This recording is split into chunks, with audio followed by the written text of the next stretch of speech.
정윤아, 내가 네 대표였던 거 까먹은 모양이지?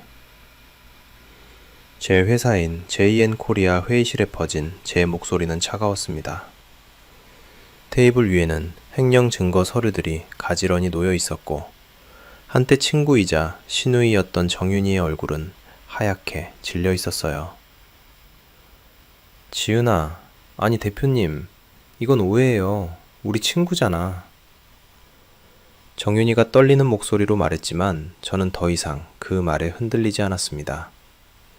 3년 동안 회사 돈을 빼돌린 증거, 거래처와의 백마진 수수, 심지어 경쟁사로 정보까지 넘긴 정황들이 모두 제 손안에 있었거든요. 정윤아, 친구라면 내 등에 칼을 꽂지는 않았을 텐데. 그 순간 회의실 문이 벌컥 열렸습니다. 전 시어머니 희은 씨가 숨을 헐떡이며 들어섰어요. 김지은, 우리 정윤이한테 뭘 하는 거야? 하지만 제가 건넨 것은 말싸움이 아니라 차분한 경고였습니다. 어머님, 다음에 또 오시면 이거 들고 경찰서와 신문사로 갑니다. 그냥 돌아가세요. 이게 제가 한때 시어머니였던 분께 드릴 수 있는 마지막 배려예요. 그들이 혼이 빠진 얼굴로 회사를 나서는 모습을 보며 저는 깨달았어요. 복수는 감정으로 하는 게 아니라 증거로 하는 거라는 걸 말이죠. 오늘의 이야기는 43살 김지은 씨의 속 시원한 복수의 이야기입니다. 지금 바로 시작할게요. 여러분의 구독, 좋아요는 더 많은 사연을 만드는 힘이 됩니다. 안녕하세요. 저는 김지은입니다. 44살, 화성에서 JN코리아라는 중소기업을 운영하고 있어요. 2025년 3월 15일, 화성시청에서 이혼신고서에 도장을 찍던 순간이 아직도 생생합니다. 10년 결혼 생활의 마침표를 찍는 날이었어요. 전 남편 최정훈과의 관계는 이미 1년 전부터 끝나 있었지만 서류상으로나 정리하고 나니 어깨가 한결 가벼워지더라고요. 이제 끝이야. 차 안에서 스스로에게 중얼거렸습니다. 울지도 후회하지도 않았어요. 그냥 긴 터널을 빠져나온 기분이었거든요. 회사로 향하는 길에 고등학교 동창 현주한테서 전화가 왔어요. 지은아, 동창회 나올 거지? 동창회라. 요즘 같은 상황에 사람들 만나기가 좀 그렇긴 했지만 집에만 있는 것보다는 나을 것 같았어요. 응, 나갈게. 동창회 장소는 화성 시내 한 레스토랑이었습니다.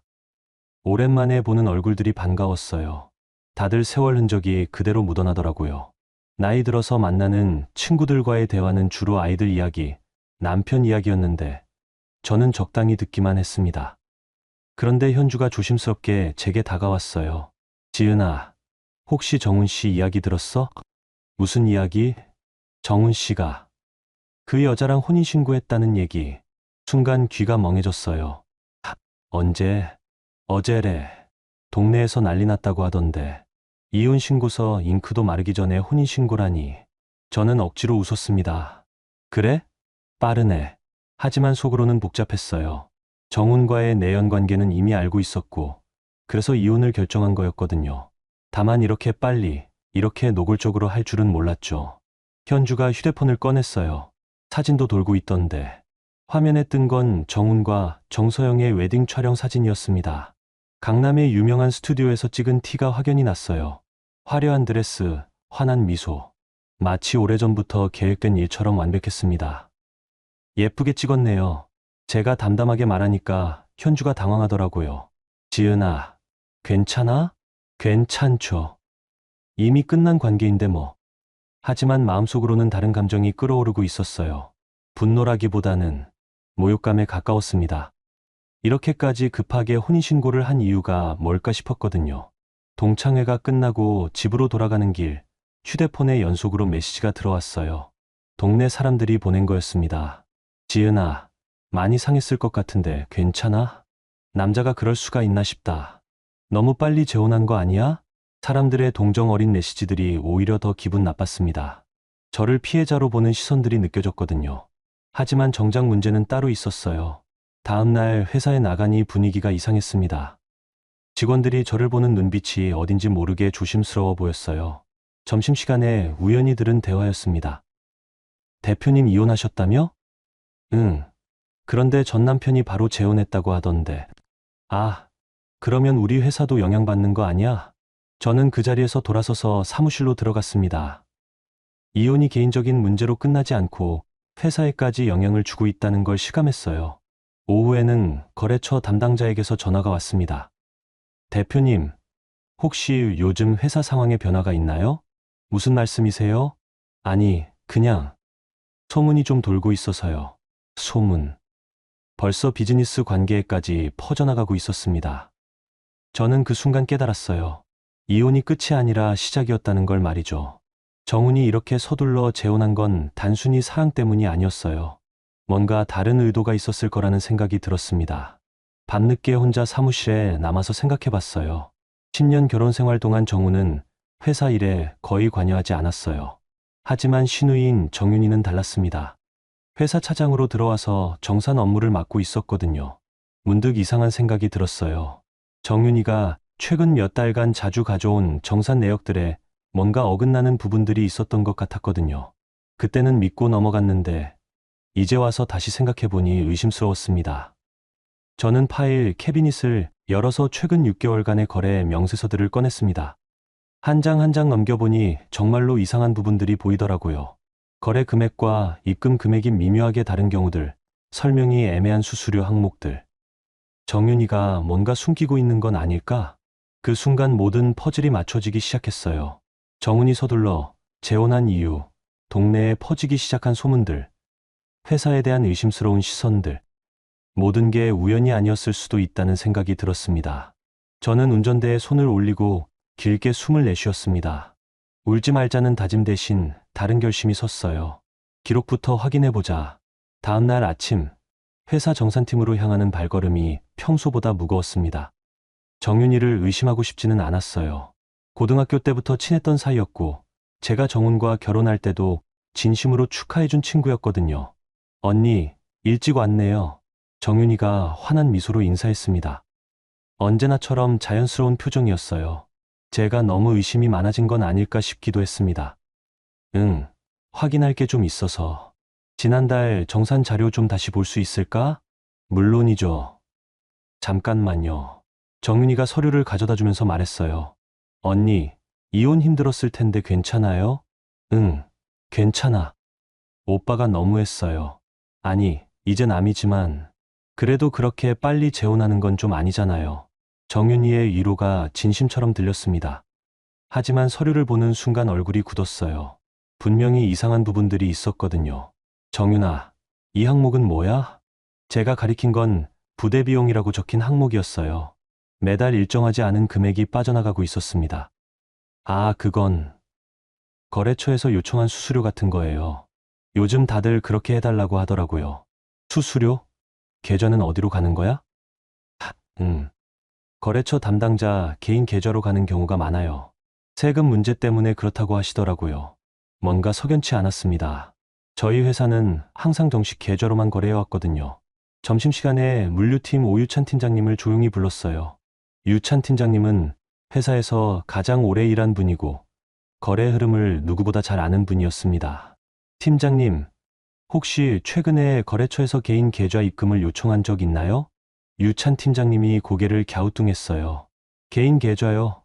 저희 거래처들은 모두 법인 계좌로만 거래하는데요.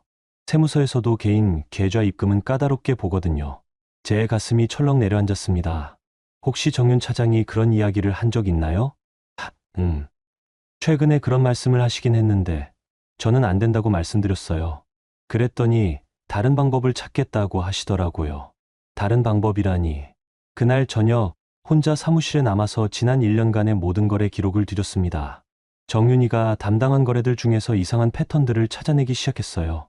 첫 번째, 같은 거래처인데도 때로는 정상 금액이, 때로는 수수료가 빠진 금액이 들어오고 있었어요. 두 번째, 정윤이가 직접 처리한 거래들에서만 부대 비용, 항목이 나타났습니다. 세 번째, 그 부대 비용들의 합계가 생각보다 큰 금액이었어요. 1년간 거의 3천만 원에 달했습니다. 제 손이 떨리기 시작했어요. 정윤이가 정말로? 휴대폰이 울렸습니다. 전 시어머니 희은 씨였어요. 지은아, 네, 어머님. 내일 시간 있니? 할 이야기가 있어서. 희은 씨의 목소리가 평소보다 딱딱했습니다. 무슨 일이세요? 전화로는 그렇고 직접 만나서 하자. 다음날 오후 동네 카페에서 희은 씨를 만났습니다. 희은 씨는 제가 오자마자 곧바로 본론을 꺼냈어요. 지은아, 내가 정훈이랑 이혼한 이유가 뭔지 알아? 그건 개인적인 문제라서. 아니야. 나는 다 알고 있어. 희은 씨의 목소리가 날카로워졌습니다. 내 자궁에 문제가 있다는 거. 그래서 아이를 못 낳은 거잖아. 순간 머리가 하얘졌어요. 자궁에 문제가 있다고? 그런 말을 누가 한 거죠? 어머님, 그러니까 정훈이가 어쩔 수 없이 다른 여자를 찾은 거지. 서영이는 벌써 임신했다고 하더라. 임신? 정서영이 임신했다고? 남자는 후손을 남겨야 하는데 내가 그걸 못 해주니까 어쩌겠어. 그런데도 정훈이는 끝까지 참았잖아. 10년이나. 희은 씨의 말들이 칼처럼 파고들었습니다. 자궁 문제라니. 저는 건강에 아무 문제가 없었어요. 단지 아이를 갖지 않기로 했을 뿐이었는데. 어머님, 그건 사실이 아니에요. 사실이 아니긴 뭐가 아니야. 병원에서 검사도 받았다며. 병원 검사? 언제 그런 얘기가 나온 거죠? 그리고 말인데, 정윤이가 그러는데 요즘 회사에서 괜히 시비 걸지 말라고 해. 정윤이도 이혼하고 예민해진 내 눈치 보느라 힘들다고 하더라. 제가 시비를 건다고 정윤이가 그런 말을 했다고? 이제 남남이니까 서로 편하게 지내자. 알겠지? 카페를 나서면서 저는 깨달았어요. 이건 단순한 이혼 후유증이 아니었습니다. 계획적으로 제 입지를 무너뜨리려는 작업이었어요. 자궁 문제라는 거짓말로 이혼 책임을 제게 돌리고 정윤이의 회사 내 비리를 덮기 위해 제가 예민하다는 프레임을 씌우고 있었던 거죠.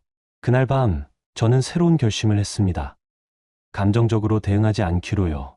대신 증거로 말하기로 했어요. 유찬 팀장님께 조용히 부탁드렸습니다. 정윤이와 관련된 모든 거래 기록을 정리해달라고요. 녹취가 가능한 건 녹취도 해달라고 했습니다. 대표님, 혹시 정윤 차장에게 뭔가 문제가? 아직은 확실하지 않아요. 하지만 확인은 해봐야겠어요. 며칠 후 동네에서 희은 씨를 다시 만났습니다. 이번에는 동네 아주머니들과 함께 있더라고요. 야, 저게 지은이야.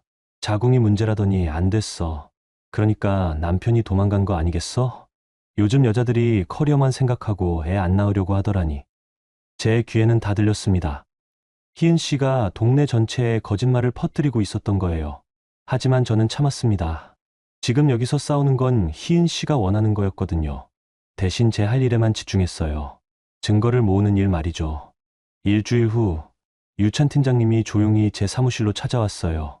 손에는 두꺼운 파일과 녹음기가 들려 있었습니다. 대표님, 말씀하신 자료 정리했습니다. 파일을 열어보니 생각보다 훨씬 심각했어요. 정윤이가 처리한 거래들 중 상당수에서 돈의 흐름이 이상했습니다. 특히 몇 개 거래처와의 계약에서는 실제 거래 금액과 장부상 금액이 달랐어요. 이 부분 좀 설명해 주세요. 거래처에서는 1억 원에 납품하겠다고 했는데 정윤 차장이 1억 2천만 원으로 계약서를 만들었어요. 그리고 그 차액 2천만 원은 협력비 명목으로 따로 빼냈더라고요. 협력비를 누구한테 줬다고 했나요? 거래처 담당자 개인 계좌로 보냈다고 하는데 제가 확인해보니 그 계좌는 유찬 팀장님이 말을 멈췄어요. 그 계좌는 뭐예요? 정윤 차장 명의 계좌였어요. 거래처 담당자가 아니라요. 제 가슴이 쿵 떨어졌습니다. 정윤이가 가짜 명목으로 회사 돈을 빼돌린 거였어요. 얼마나 되나요? 전체 금액이 지난 2년간 대략 8천만 원 정도 될 것 같습니다. 8천만 원. 작지 않은 금액이었어요. 중소기업인 저희에게는 정말 큰 돈이었습니다. 녹음 자료는 뭐예요? 정윤 차장이 거래처와 통화하는 걸 우연히 녹음하게 됐는데 들어보시죠. 녹음기에서 정윤이의 목소리가 흘러나왔어요. 김 대표님, 저희 회사에서 협력비 명목으로 별도 지급해드릴게요.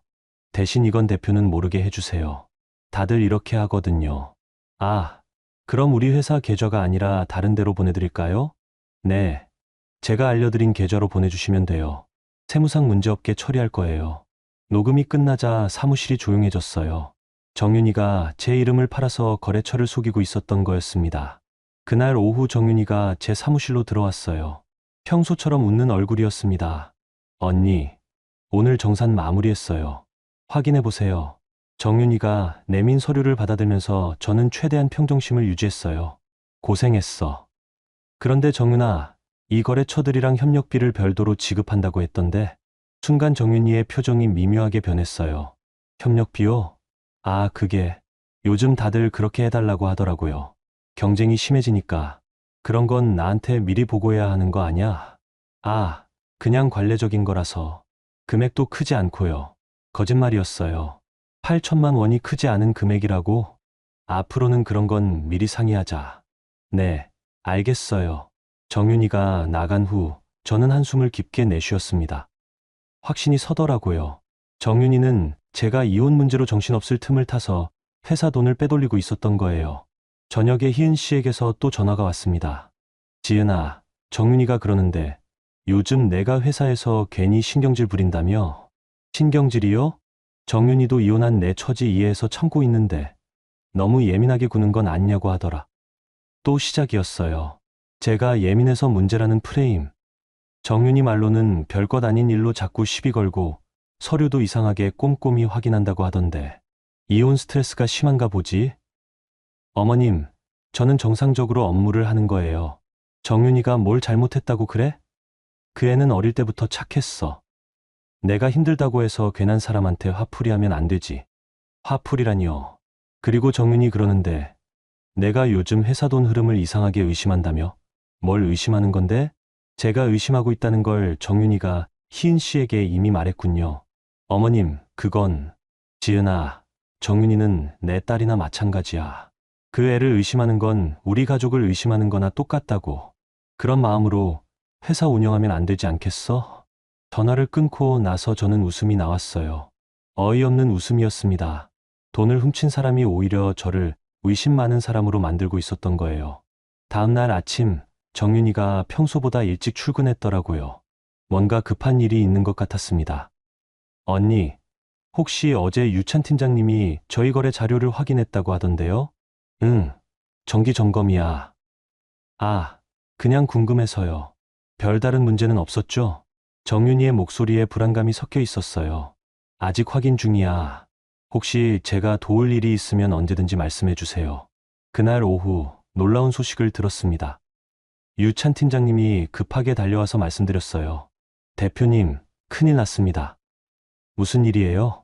정윤 차장이 거래처 몇 곳에 연락해서 뭔가 말을 맞추고 있는 것 같아요. 저희가 확인하기 전에 미리 입단속을 하는 것 같습니다. 역시 그렇군요. 정윤이는 제가 의심하고 있다는 걸 알고 증거인멸에 나선 거였어요. 더 심각한 건 거래처 중 한 곳에서 연락이 왔는데요. 정윤 차장이 경쟁업체와 저축하고 있다는 얘기를 들었답니다. 경쟁업체요? 네, 우리 거래의 정보나 고객 리스트를 넘길 가능성도 있어요. 이제 단순한 횡령이 아니라 배신의 차원으로 넘어가고 있었습니다. 그날 밤 혼자 사무실에 남아서 생각해봤어요. 정윤이를 그냥 놔둘 수는 없었습니다. 하지만 성급하게 움직이면 오히려 제가 더 큰 피해를 볼 수도 있었죠. 저는 더 확실한 증거를 모으기로 했습니다. 정윤이가 아무리 발버둥 쳐도 빠져나갈 수 없을 만큼 완벽한 증거를요. 며칠 후 정말로 결정적인 순간이 왔어요. 정윤이가 주요 거래처에 저희 회사의 핵심 정보를 넘기려다가 들킨 거였습니다. 이제 더 이상 참을 이유가 없었어요. 친구든 시누이든 배신자는 배신자였으니까요. 월요일 오전 10시 JN코리아 회의실에 정윤이를 불러들였습니다. 테이블 위에는 지난 2년간 모은 모든 증거 자료들이 정리되어 있었어요. 계좌 추적 결과, 녹음 파일, 거래처 증언서까지. 앉아. 평소와 다른 제 목소리 톤에 정윤이가 당황하는 게 보였어요. 언니, 무슨 일이에요? 정윤아, 마지막으로 한 번만 묻겠어. 회사 돈 빼돌린 거 인정할래? 순간 정윤이의 얼굴이 하얗게 질렸습니다. 언니, 무슨 소리예요? 저는 그런 적. 8천만 원. 제가 정확한 숫자를 말하자 정윤이가 입을 다물었어요. 지난 2년간 내가 가짜 협력비 명목으로 빼돌린 정확한 금액이야. 계좌 추적 결과도 다 나왔고. 테이블 위에 서류를 정윤이 앞으로 밀었습니다. 이건 내 계좌 입출금 내역이고 이건 거래처와의 통화 녹음이야. 그리고 이건 한 장 한 장 증거를 보여줄 때마다 정윤이의 얼굴에서 혈색이 빠져나갔어요. 언니, 이건 오해예요. 진짜로 협력비였어요. 다른 회사들도 다 하는 거라고요. 그래? 그럼 이것도 설명해봐. 제가 마지막 증거를 내밀었어요. 정윤이가 경쟁업체에 우리 고객 리스트를 넘기려고 했다는 증거였습니다. 이건 진짜 아니에요. 정윤아, 이제 그만해. 증거가 이렇게 많은데 계속 잡아댈 거야? 정윤이가 갑자기 울기 시작했어요. 언니, 우리 친구잖아요. 고등학교 때부터 친했잖아요. 친구가 친구 등에 칼 꽂나. 제가 돈이 급했어요. 엄마 병원비도 필요하고 제 생활도 힘들고 변명이 시작됐어요. 하지만 저는 더 이상 들어주고 싶지 않았습니다. 정윤아, 돈이 급하면 나한테 상의했어야지. 회사 돈을 훔치면서 그게 친구가 할 일이야? 언니, 한 번만 봐주세요. 제가 다 갚을게요. 정말로요. 갚는다고 끝나는 문제가 아니야. 넌 나를 배신했어. 그 순간 회의실 문이 벌컥 열렸어요. 전 시어머니 희은 씨가 숨을 헐떡이며 들어섰습니다. 김지은, 우리 정윤이한테 뭘 하는 거야? 희은 씨가 정윤이를 감싸 안으며 소리쳤어요. 정윤이가 울면서 전화해서 그러는데 내가 괜한 의심한다며? 도대체 무슨 일이야? 어머님, 정윤이가 회사 돈을 빼돌렸어요. 뭐? 그게 무슨? 증거도 다 있어요. 희은 씨가 테이블 위의 서류들을 대충 훑어보더니 화를 냈어요. 이런 걸로 우리 정윤이를 의심했다고? 이혼하고 나서 정신이 이상해진 거 아니야? 어머님, 이건 엄연한 범죄예요. 범죄는 무슨, 정윤이가 뭘 잘못했다고. 희은 씨가 목청을 높이니까 사무실 직원들이 회의실 쪽을 쳐다보기 시작했어요. 어머님, 목소리 좀 낮춰주세요. 목소리를 낮추긴. 내가 우리 정윤이를 모함하는데. 모함이 아니라 사실이에요. 사실이긴 뭐가 사실이야. 넌 이혼하고 나서 멀쩡한 사람들한테 화풀이하는 거야. 또 시작이었어요. 제가 이혼 스트레스로 이상해졌다는 프레임. 지은아, 정윤이는 내 딸이나 마찬가지야. 어릴 때부터 키웠는데 도둑질을 할 아이가 아니라고. 희은 씨가 정윤이를 더욱 꽁꽁 감싸 안았어요. 그리고 설령 실수가 있었다고 해도 이런 식으로 몰아세우는 건 아니지. 가족끼리 이럴 수가 있어? 어머님, 저희는 이제 가족이 아니에요. 제 말에 희은 씨가 깜짝 놀란 표정을 지었어요. 뭐? 가족이 아니라고? 네, 정훈 씨와 이혼했으니까 더 이상 가족이 아니죠. 이 여자가 정말. 그러면 회사에서도 정윤이를 내쫓겠다는 거야? 그렇게 될 수도 있어요. 희은 씨가 벌떡 일어섰어요. 김지은, 내가 감히. 어머님, 여기는 회사고 저는 대표예요. 횡령한 직원을 그냥 둘 수는 없어요. 횡령이라고 우기지 말라니까. 너 때문에 우리 가족이 다 망가지고 있어. 쟤 때문에요? 정훈이도 내 때문에 고생하다가 다른 여자 만난 거고, 이제 정윤이까지 내가 괴롭히고, 저는 더 이상 감정적으로 반응하지 않기로 했어요. 대신 차분하게 말했습니다. 어머님, 다음에 또 회사에 이런 식으로 오시면 경찰서와 신문사로 갑니다. 순간 회의실이 조용해졌어요. 희은 씨와 정윤이가 저를 멍하니 바라봤습니다. 경찰서에는 횡령 고발을 할 거고, 신문사에는 그동안 어머님이 동네에 퍼뜨린 거짓말들에 대한 해명을 하겠어요. 거짓말이 뭐가 거짓말이야. 제가 자궁에 문제가 있어서 이혼했다고 하신 거, 그것도 거짓말이고요. 제가 회사에서 괜한 트러블을 일으킨다고 하신 것도 거짓말이에요. 희은 씨의 얼굴이 창백해졌어요. 다 증거가 있어요. 어머님이 누구한테 어떤 말씀을 하셨는지, 정윤이가 누구한테 뭘 말했는지. 너 정말.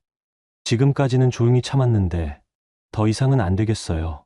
희은 씨가 정윤이의 손을 잡고 일어섰어요. 정윤아, 우리 가자. 이런 데서 일할 필요 없어. 하지만 정윤이는 아직도 저를 바라보고 있었어요. 언니, 정말 끝인가요? 정윤아, 내가 끝이라고 생각하고 한 행동들이잖아. 정윤이가 마지막으로 말했어요. 언니, 후회할 거려. 후회는 내가 할게. 너는 내 일이나 걱정해. 희은 씨와 정윤이가 회의실을 나간 후 저는 한참 동안 자리에 앉아 있었어요. 10년 넘게 알고 지낸 사람들과 이런 식으로 끝나게 될 줄은 몰랐거든요. 하지만 후회는 없었습니다. 이제 정말로 깨끗하게 정리된 기분이었어요. 오후에 유찬 팀장님이 찾아왔어요. 대표님, 정윤 차장 퇴사 처리 어떻게 할까요? 해고 처리하세요. 이유는 업무상 배임. 알겠습니다. 그런데 뭐예요? 앞으로 보복이 있을 수도 있을 것 같은데요. 유찬 팀장님 말이 맞았어요. 하지만 저는 준비가 되어 있었습니다. 모든 증거를 정리해서 사본을 만들어뒀고 필요하면 언제든지 법적 대응을 할 수 있게 준비해뒀거든요. 이제 정말로 새로운 시작이었어요. 여러분, 여기까지 들으시느라 고생 많으셨어요. 지은 씨가 참 힘들었을 것 같은데, 그래도 끝까지 참고 증거로 대응하는 모습이 보기 좋았습니다. 시누이가 회사 돈을 빼돌리고 시어머니가 거짓 소문까지 퍼뜨리는 상황에서도 감정적으로 대응하지 않고 차근차근 준비해서 정면 승부를 한 게 정말 시원하더라고요. 그럼 이어지는 이야기도 계속 들어봐 주세요. 정윤이가 해고된 지 일주일 후 예상했던 일이 벌어졌어요. 유찬 팀장님이 급하게 달려와서 알려준 소식이었습니다. 대표님, 큰일 났어요. 정윤 차장이 동일 업종 경쟁업체로 이직했다고 하는데 거기서 우리 거래처들에게 연락을 돌리고 있어요. 뭐라고 하면서요? 우리 회사가 곧 망할 거라고 거래를 다른 곳으로 옮기는 게 좋겠다고 하고 있답니다. 역시 정윤이답네요. 마지막까지 저에게 피해를 주려고 하는군요. 더 심각한 건 우리 주요 고객 몇 곳의 연락처와 거래 조건을 그쪽에 넘긴 것 같아요. 확실해요? 네. 삼성전자 협력업체인 김 대표님이 직접 연락 주셨어요. 정윤 차장이 우리 회사 내부 정보를 너무 자세히 알고 있더라고 하시면서요. 이건 명백한 영업비밀 침해였어요. 하지만 증명하기가 쉽지 않을 거라는 것도 알았습니다. 그날 오후 정말로 주요 거래처에서 연락이 왔어요. 대표님, 혹시 회사에 문제가 있나요? 다른 업체에서 연락이 와서 그러는데 무슨 연락인지 구체적으로 알려주실 수 있나요? 전 직원분이 그러시는데 거래처들이 줄줄이 빠져나갈 거라고 지금 계약 맺으면 손해를 볼 거라고 하시더라고요. 전 직원. 정윤이를 말하는 거였어요. 그분이 구체적으로 뭐라고 하던가요? 회사 대표가 이혼 스트레스로 정신이 이상해져서 멀쩡한 직원들을 내쫓고 있고 그래서 회사가 망해간다고 하시더라고요. 듣고 있으니 화가 났지만 동시에 한심하기도 했어요. 정윤이는 아직도 자신이 잘못한 건 생각하지 않고 저만 탓하고 있었던 거예요. 대표님, 사실인가요? 전혀 사실이 아닙니다. 해당 직원은 회사 자금을 횡령한 사실이 밝혀져서 정당하게 해고된 거예요. 아, 그랬군요. 다행히 그 거래처는 저를 믿어주셨어요. 하지만 모든 거래처가 그런 건 아니었습니다. 며칠 사이에 세 곳에서 계약 해지 통보가 들어왔어요. 저는 직접 발로 뛰기 시작했습니다. 남아있는 거래처들을 하나하나 찾아다니며 상황을 설명했어요. 죄송합니다. 전 직원이 개인적인 감정으로 거짓말을 퍼뜨리고 있는 것 같아서요. 그런 일이 있었군요. 그런데 대표님, 회사 내부 관리는 괜찮으신가요? 네. 이번 일로 오히려 내부 시스템을 더욱 견고하게 만들었어요. 다행히 대부분의 거래처에서는 저를 믿어주셨어요. 오히려 정윤이의 행동을 의심스러워하는 분들이 많았습니다. 그분이 우리한테 연락 올 때도 뭔가 이상하다 싶었어요. 너무 감정적이더라고요. 며칠 후 더 놀라운 소식을 들었어요. 유찬 팀장님이 웃으면서 알려준 내용이었습니다. 대표님, 정윤 차장 소식 들으셨어요? 무슨 일인데요? 이직한 회사에서 벌써 문제를 일으켰다고 해요. 어떤 문제요? 거기서도 똑같은 짓을 한 모양이에요. 가짜 비용 처리하고 돈을 빼돌리고. 그렇군요. 사람은 잘 안 변하는 모양이에요. 더 웃긴 건 우리 거래처 정보를 넘기려다가 들켰는데 정작 그 정보들이 이미 구식이었다는 거예요. 우리가 이미 계약 조건을 다 바꿔놨거든요. 정윤이가 알고 있던 정보는 해고되기 전까지의 것들이었어요. 그 후에 저희는 더 좋은 조건으로 계약들을 새로 정비했거든요. 그래서 경쟁업체에서도 정윤 차장을 의심하기 시작했다고 해요. 돈은 받아먹고 제대로 된 정보는 안 준 거니까요. 한 달 후 정윤이에 대한 최종 소식을 들었어요. 대표님, 정윤 차장이 이직한 회사에서 고발당했어요. 정말요? 네. 횡령 혐의로 경찰서에 신고했다고 하더라고요. 거기서도 똑같은 짓을 했나 봐요. 결국 정윤이는 스스로 무덤을 판 거였어요. 한 곳에서 들켜도 다른 곳에서는 조심했으면 될 텐데 같은 실수를 반복했던 거죠. 그 즈음 희은 씨에게서도 연락이 왔어요. 이번에는 목소리가 많이 풀어져 있었습니다. 지은아, 네, 어머님, 정윤이 일 들었어. 네, 내 말이 맞았구나. 희은 씨가 한숨을 깊게 쉬었어요. 미안해. 내가 너무 편견을 가지고 있었나 봐. 괜찮아요, 어머님. 정윤이가 어릴 때는 정말 착한 애였는데 언제부터 이렇게 된 건지. 사람들은 종종 착각해요. 어릴 때 착했다고 해서 평생 착한 건 아니라는 거려. 그런데 지은아, 정훈이 일은 어떻게 생각해? 정훈 이야기가 나오니까 조금 의외였어요. 무슨 말씀이세요? 정훈이가 요즘 많이 힘들어해. 힘드시다고요? 서영이가. 그 애가 생각보다 돈을 너무 많이 써. 아, 그렇군요. 정훈의 새로운 결혼 생활도 순탄하지 않은 모양이에요. 카드값만 한 달에 몇백씩 나온다고 하더라. 명품백, 옷, 보석. 끝이 없어. 그럼 정훈 씨가 말씀하시면 되죠. 그게 서영이가 임신했다고 해서 함부로 못하겠다는 거야. 임신. 희은 씨가 예전에 했던 말이 떠올랐어요. 그런데 지은아, 너는 정말로 아이를 안 가지려고 했던 거야? 네. 저는 아이보다는 일에 집중하고 싶었어요. 그렇구나. 내가 오해했었네. 전화를 끊고 나서 저는 묘한 기분이 들었어요. 정윤이 사건이 터지면서 다른 사람들도 진실을 보기 시작한 것 같았거든요. 며칠 후 유찬 팀장님이 또 다른 소식을 가져왔어요. 대표님, 정훈 씨가 회사로 전화했다고 하는데요. 정훈이가요? 무슨 일로? 자세한 건 모르겠지만 뭔가 급한 일이 있는 것 같았어요. 대표님과 꼭 통화하고 싶다고 하더라고요. 정훈이 왜 갑자기? 하지만 저는 받고 싶지 않았어요. 이미 끝난 관계였거든요. 혹시 통화 안 하시면 직접 찾아올 수도 있을 것 같은데요. 그렇다면 차라리 전화로 끝내는 게 나을 것 같았어요. 저녁에 정훈에게서 전화가 왔습니다. 지은아, 나야. 무슨 일이에요? 혹시 만나서 이야기할 수 있을까? 전화로 하세요. 지은아, 내가 잘못 생각했나 봐. 잘못 생각했다고요? 정윤이 일 때문에 그러는데 내가 괜히 의심한 게 아니었구나. 이제 와서요? 지은아, 정말 미안해. 내가 너무 안일했던 것 같아. 하지만 저는 더 이상 그런 말들을 듣고 싶지 않았어요. 정훈 씨, 그런 얘기는 이제 의미 없어요.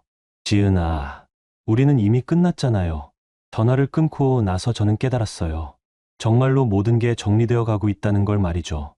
한 달 후, 정훈의 새로운 결혼 생활에 대한 소식들이 조금씩 들려오기 시작했어요. 동네 사람들을 통해서 말이죠. 지은아, 정훈이 요즘 많이 힘들어 보이던데. 현주가 전화로 알려준 소식이었어요. 왜요? 서영이가.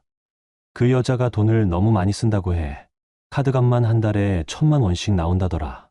1,000만 원. 정훈의 수입으로는 감당하기 어려운 금액이었어요.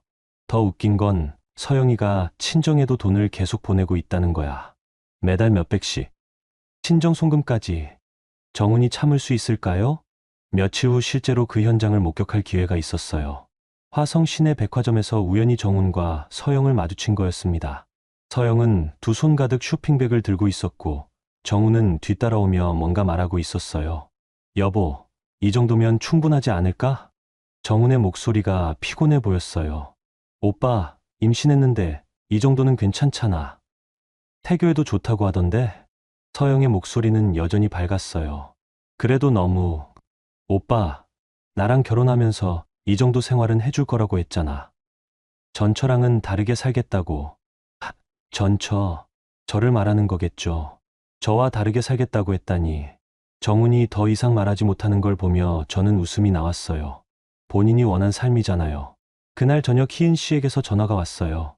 지은아, 너 혹시 오늘 백화점에서 정훈이 봤니? 네, 우연히 봤어요. 그 상황 어땠어? 글쎄요, 별로 제가 관심 가질 일은 아닌 것 같은데요. 지은아, 내가 요즘 정훈이 보면 안쓰러워. 왜요? 서영이가. 그 애가 정훈이를 ATM 기계로 생각하는 것 같아. ATM 기계요. 정훈도 제게 그런 적이 있었는데요. 카드값만 한 달에 얼마인지 아니?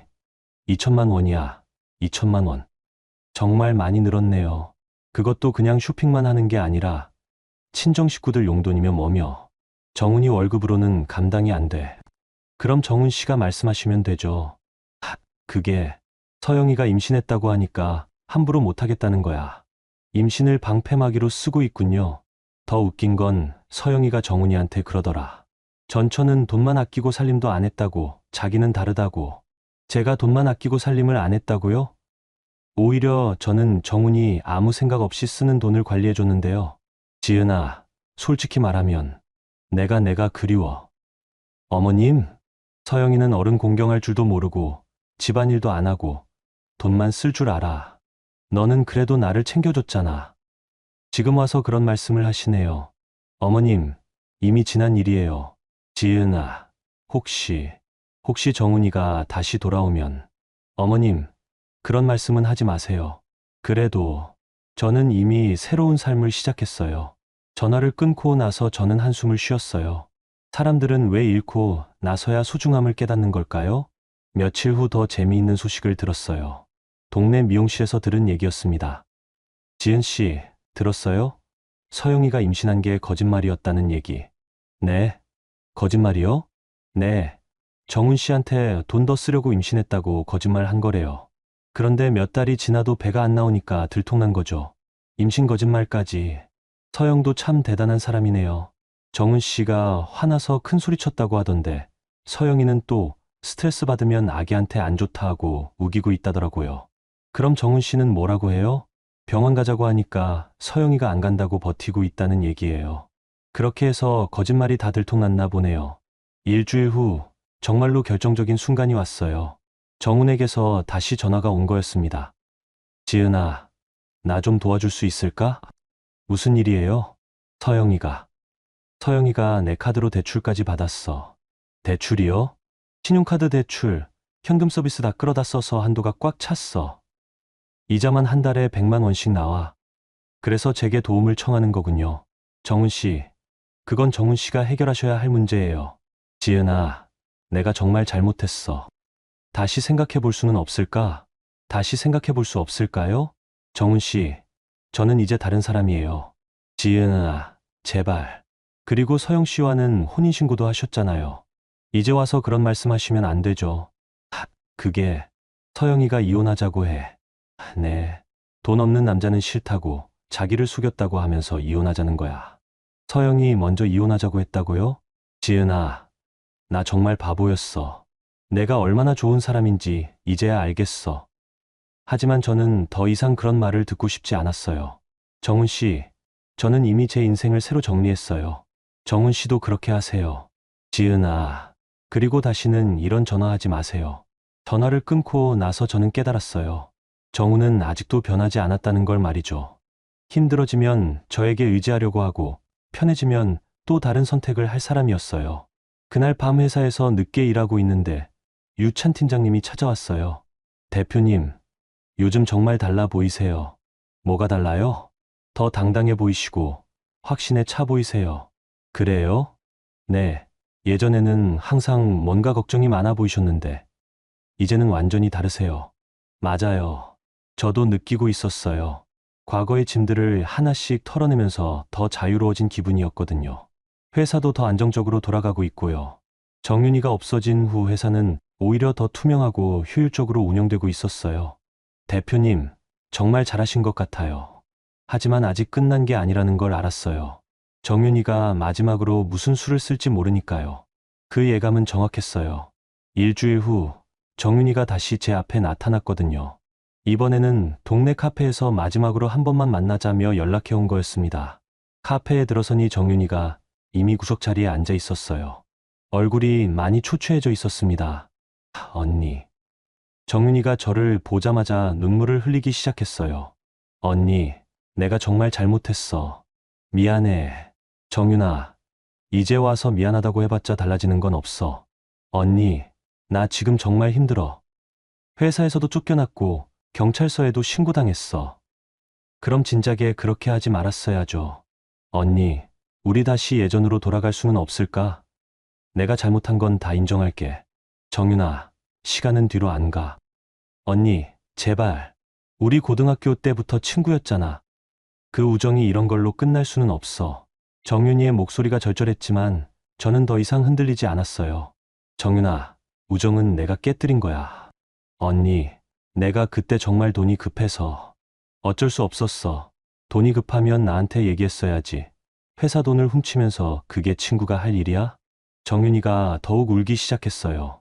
언니, 나 이제 정말 갈 곳이 없어. 오빠도 자기 일로 바쁘고 엄마는 실망해서 말도 안 하고. 그때 정윤이가 갑자기 말을 바꿨어요. 언니, 사실은 내가 오빠 편에서 언니를 도와주려고 했던 거야. 뭐, 오빠가 서영이랑 바람 피우는 거 내가 다 알고 있었어. 그래서 언니한테 말해주려고 했는데 그게 회사 돈 훔친 이유가 돼? 아니야. 내가 언니 몰래 증거를 모으려고 했어. 탐정도 쓰고 사진도 찍고. 그런데 돈이 들어서 거짓말이었어요. 정윤이는 끝까지 변명을 만들어내고 있었습니다. 정윤아, 그만해. 더 이상 거짓말 듣기 싫어. 언니, 이건 진짜야. 내가 언니를 위해서. 정윤아. 제가 목소리를 높이자 정윤이가 깜짝 놀랐어요. 내가 진짜로 나를 위해서 했다면 왜 동네에 내 뒷담화를 했어? 왜 내가 예민하다고 엄마한테 구자질했어? 정윤이가 할 말을 잃었어요. 그리고 왜 경쟁업체에 우리 회사 정보를 넘겼어? 그것도 나를 위해서야? 그건 내가 너무 화가 나서. 봐, 결국 진심이 나오네. 정윤이의 얼굴이 빨갛게 달아올랐어요. 언니, 그럼 언니는 완벽해. 언니도 틀린 적 없어? 나는 적어도 친구를 배신하지는 않았어. 배신? 내가 언제 배신했어? 정윤이의 목소리가 커지기 시작했어요. 언니가 나를 의심하기 시작한 것부터 잘못된 거야. 나는 정말로 실수했을 뿐인데. 8천만 원이 실수야? 그래, 실수야. 그런데 언니는 용서할 생각은 안 하고 날 범죄자 취급했잖아. 이제 본심이 나오는군요. 정윤아, 내 말 들어보니까 내가 뭘 잘못했는지도 모르는 것 같네. 내가 뭘 잘못했는데. 정윤이가 소리를 질렀어요. 카페 안에 다른 손님들이 저희를 쳐다봤습니다. 언니가 그렇게 완벽하다고 생각하는 거야? 이혼도 당하고, 애도 못 낳고. 그 순간 저는 모든 걸 깨달았어요. 정윤이는 진심으로 반성한 게 아니라 저에게 다시 붙어보려는 마지막 시도였던 거예요. 정윤아, 이제 정말로 끝이네. 뭐가 끝이야? 내가 지금 무슨 말을 하는지 들어봐. 아직도 내 탓이야? 정윤이가 잠시 멈췄어요. 자기가 무슨 말을 했는지 깨닫기 시작한 것 같았습니다. 언니. 정윤아, 내가 진짜로 잘못했다고 생각한다면 이렇게 나올 순 없어. 저는 가방에서 봉투 하나를 꺼냈어요. 안에는 1,000만 원이 들어 있었습니다. 이게 뭐야? 마지막 우정이야. 정윤이가 봉투를 받아들고 멍하니 저를 바라봤어요. 언니.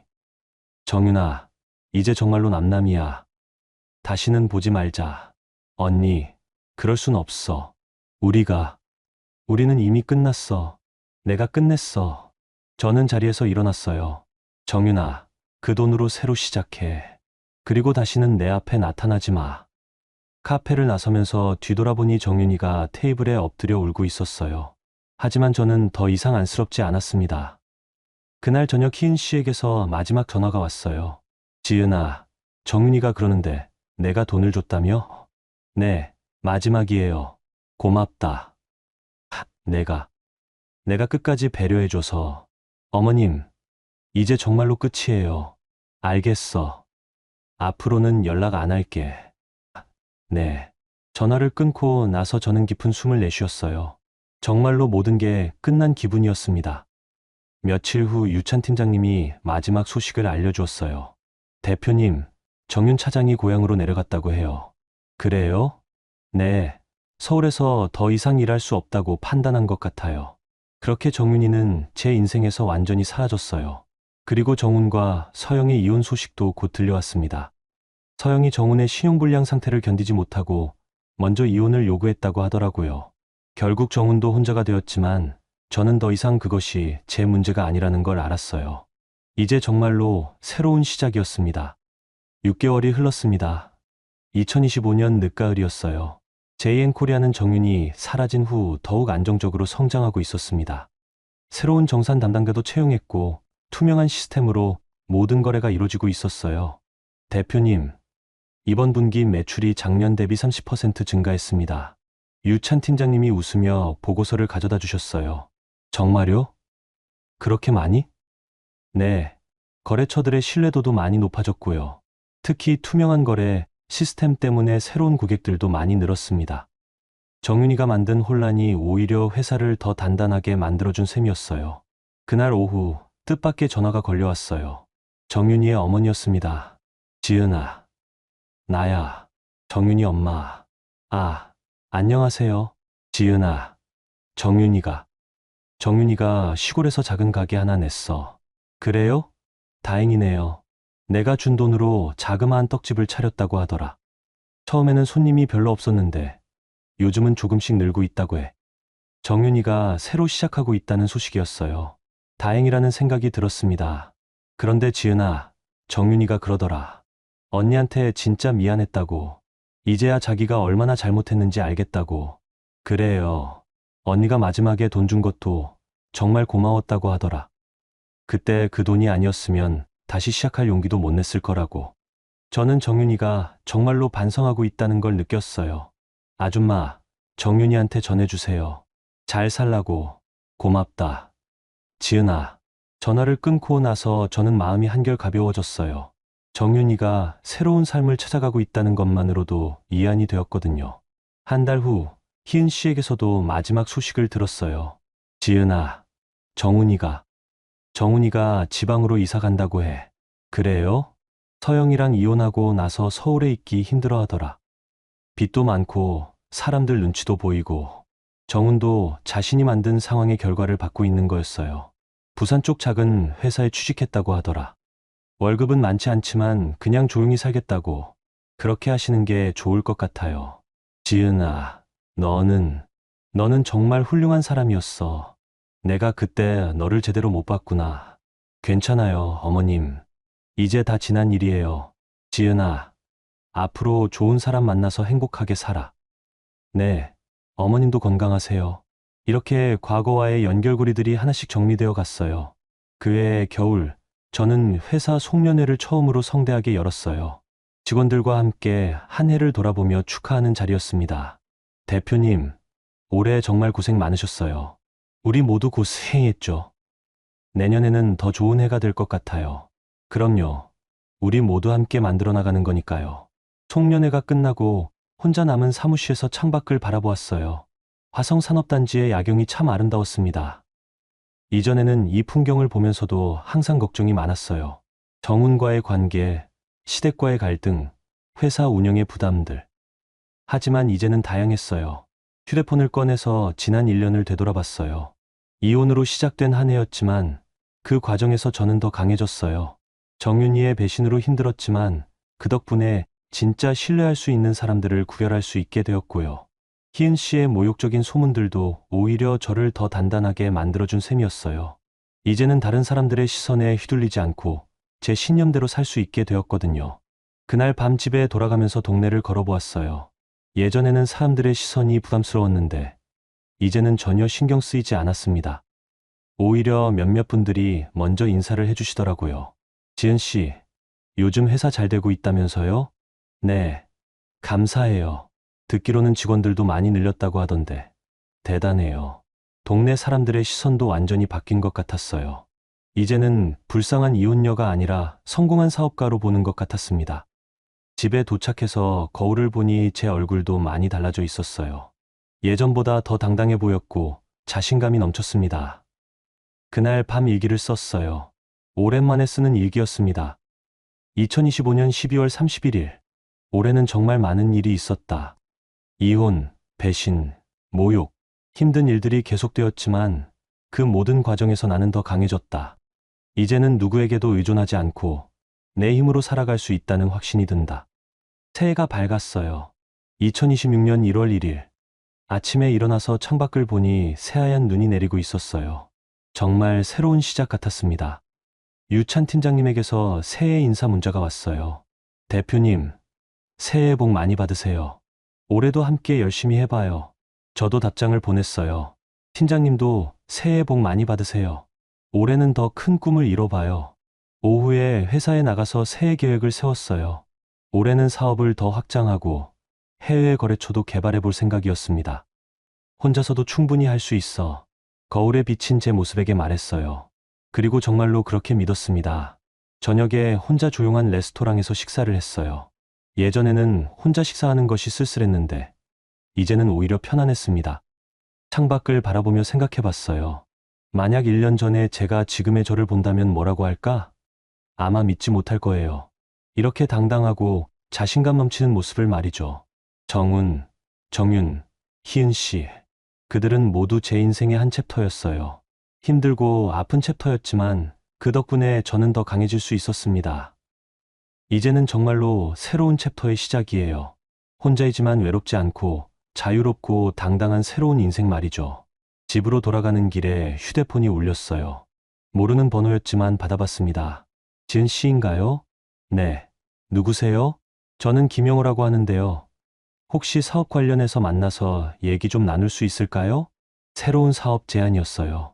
새해 첫날부터 좋은 소식이 들려오고 있었습니다. 네, 좋습니다. 언제 시간 되세요? 내일 오후 어떠세요? 좋아요. 전화를 끊고 나서 저는 웃었어요. 정말로 새로운 시작이었습니다. 이제 저는 과거에 얽매이지 않고 미래를 향해 당당히 걸어갈 수 있어요. 혼자이지만 외롭지 않고 자유롭고 행복한 삶을 살 수 있게 되었습니다. 그때 잠깐 정윤이가 떠올랐어요. 마지막 카페에서 만났을 때 했던 말이 생각났습니다. 내가 내 대표였던 거 까먹은 모양이지. 그때는 화가 나서 한 말이었지만 지금 생각해보니 정말 중요한 의미였어요. 저는 누구의 그늘에 숨어 사는 사람이 아니라 제 인생의 진짜 대표였던 거죠.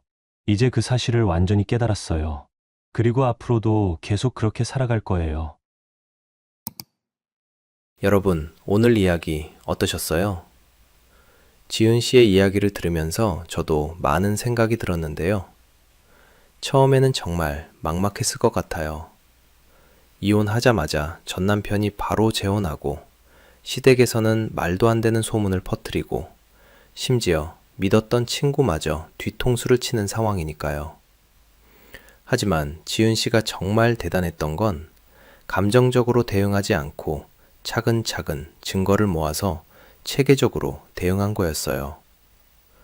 울고 불고 싸우는 대신에 조용히 준비해서 한 번에 정리해버린 거죠. 특히 마지막에 정윤이에게 1,000만 원을 주면서 다시는 보지 말자고 선을 그은 모습이 정말 인상적이었어요.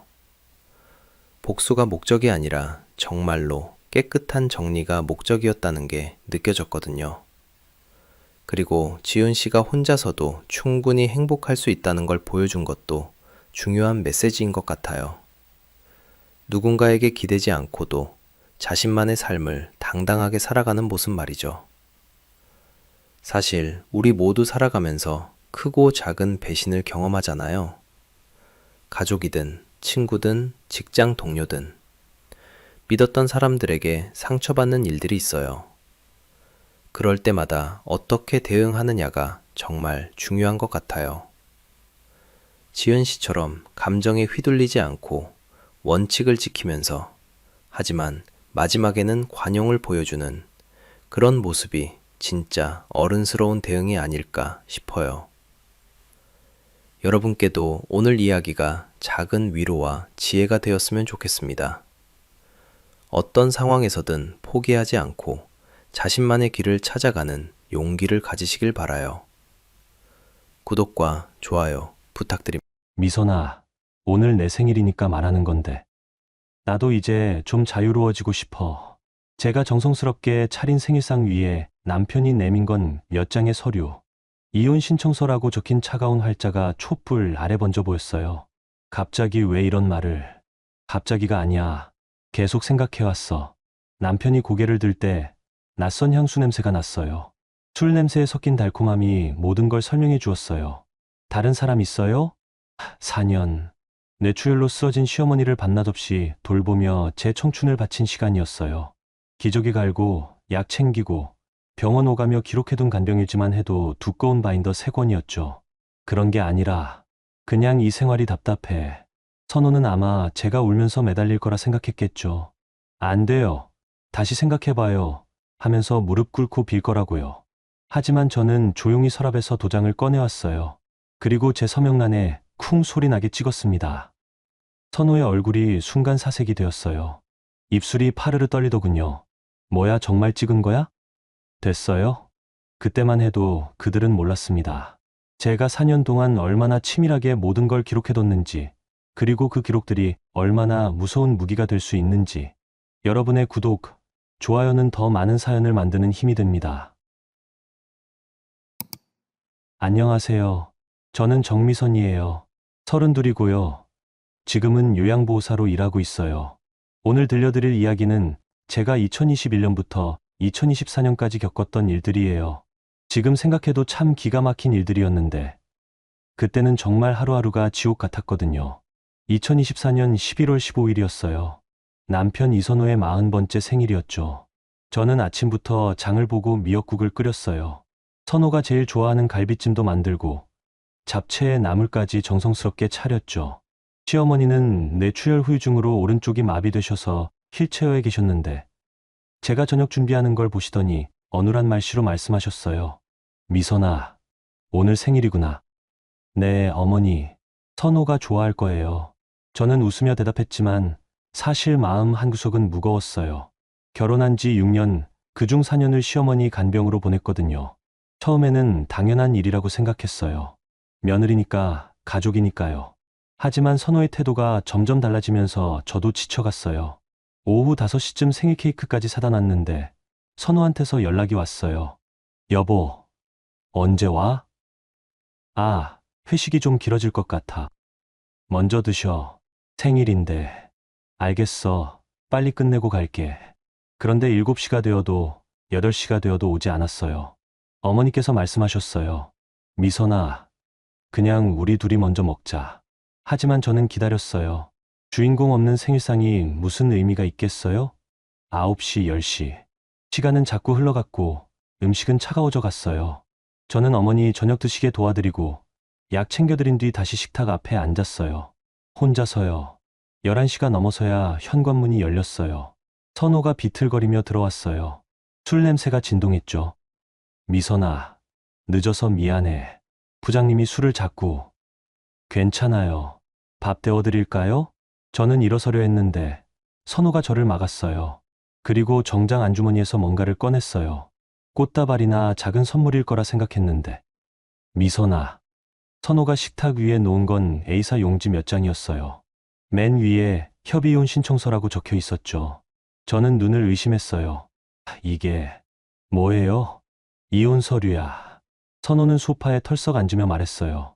술에 취한 목소리였지만 또렷했어요. 내 생일이니까 이제 좀 자유로워지고 싶어. 저는 멍하니 서류를 내려다봤어요. 남편 이름, 아내 이름, 혼인신고일. 우리 부부의 6년이 차가운 활자로 정리되어 있었어요. 갑자기 왜 이런 말을. 갑자기가 아니야. 계속 생각해왔어. 우리 이렇게 사는 게 맞나 싶어서. 선호가 고개를 들었을 때 저는 낯선 냄새를 맡았어요. 술 냄새에 섞인 달콤한 향수 냄새. 제가 쓰는 향수가 아니었어요. 다른 사람 있어요? 저는 조용히 물었어요. 선호는 잠시 멈칫했지만 곧 고개를 저었어요. 그런 게 아니라 그냥 이 생활이 답답해. 하지만 저는 알 수 있었어요. 그 향수 냄새에 평소보다 1시간 늦게 들어온 시간, 그리고 생일날 이혼 서류를 내미는 타이밍까지 모든 게 설명됐어요. 저는 서류를 다시 들여다봤어요. 선호 서명란에는 이미 사인이 되어 있었고 제 서명란만 비어 있었어요.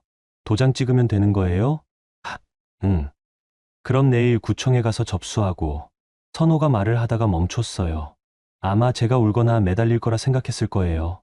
하지만 저는 조용히 일어나서 거실 서랍으로 걸어갔어요. 4년 동안 어머니 약봉지를 정리하고 병원비 영수증을 모으고 온갖 서류에 도장을 찍어오던 그 서랍이었어요. 도장을 꺼내 들고 다시 식탁으로 돌아왔어요. 선호가 저를 멍하니 바라보고 있었어요. 정말 찍을 거야? 저는 대답하지 않고 제 서명란에 도장을 쿵 소리 나게 찍었어요. 빨간 인주가 하얗게 번졌어요. 됐어요? 선호의 얼굴이 사색이 됐어요. 아마 제가 울면서 안 돼요. 다시 생각해봐요. 할 거라 기대했나 봐요. 하지만 저는 그러지 않았어요. 4년 동안 어머니 간병을 하면서 선호의 차가운 시선을 견디면서 저도 많이 변했거든요. 저는 서랍에서 파일 하나를 더 꺼냈어요. 두꺼운 A사 바인더였어요. 이건 뭐야? 간병일지요. 2021년부터 지금까지 어머니 약값이랑 병원비, 재활센터비, 간병용품비 다 기록해뒀어요. 영수증도 다 붙여뒀고요. 저는 바인더를 펼쳐 보였어요. 매달 정리해둔 가계부, 어머니 상태 변화, 약 복용 기록, 재활 일정. 4년치가 빼곡했어요. 그리고 이건 당신 카드 사용 내역이에요. 회식비라고 하는데 요새 너무 많아졌네요? 선호가 바인더를 뺏으려 했지만 저는 재빨리 끌어안았어요. 이혼한다고 하니까 저도 할 말이 있어요. 4년 동안 제가 벌었던 월급 계산해보세요. 그리고 간병인 고용했으면 들었을 비용도요. 야, 미선아, 너 지금 뭐요? 당신이 먼저 이혼 서류 내밀었잖아요. 저는 바인더를 가슴에 꽉 안고 방으로 들어갔어요. 그리고 문을 닫았어요. 어머니 방에서 작은 소리가 들렸어요. 아마 우리 말다툼을 들으셨나 봐요. 그날 밤 저는 잠들지 못했어요. 창밖으로 보이는 아파트 불빛들을 보면서 생각했어요. 정말 이게 끝인가? 6년 결혼 생활이 4년 간병이 이렇게 끝나는 게 맞나? 하지만 동시에 다른 감정도 들었어요. 해방감 같은 거였어요. 이제 선호 눈치 보지 않아도 되고, 간병은 내가 알아서 해. 소리 듣지 않아도 되고, 처음으로 제 인생을 제가 결정할 수 있게 됐구나 싶었어요. 그러면서 제 기록장을 다시 펼쳐봤어요. 4년 동안의 숫자들이 저를 위로해주는 것 같았어요. 제가 얼마나 성실했는지, 얼마나 헌신했는지 증명하는 숫자들이었거든요. 이제 이 숫자들이 저를 지켜줄 거라고 생각했어요. 다음날 아침, 선호가 맨정신으로 돌아왔어요. 어제 밤 일을 후회하는 것 같았어요. 미선아, 어제는 술을 너무 많이 마셨나 봐. 저는 어머니 아침 식사 준비를 하면서 대답했어요. 도장은 이미 찍었어요. 야, 그게 진짜로 이혼하자는 게 아니라. 그럼 뭐예요? 선호가 머리를 긁적이더니 갑자기 화를 냈어요. 야, 너 정말 사람이 맞냐? 누워있는 엄마 두고 어떻게 가려고 해? 저는 숟가락을 놓고 선호를 쳐다봤어요. 어머니 말씀이 나왔으니 말인데요. 4년 동안 간병비가 얼마 들었는지 아세요? 그건 내가 번 돈으로. 맞아요. 당신이 번 돈이죠. 그런데 제 시간은 공짜였나요? 어머니께서 거실에서 말씀하셨어요. 미선아, 선호야, 싸우지 마라. 저희는 어머니 앞으로 갔어요. 어머니는 휠체어에 앉아 걱정스러운 표정을 하고 계셨어요. 엄마, 미선이가 이상해. 갑자기 이혼한다고. 선호야, 그런 소리 하지 마라. 미선이가 얼마나 고생했는데.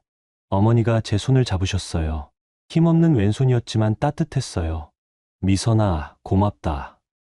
내가 없었으면 나는 어쩔 뻔했니. 그때 초인종이 울렸어요.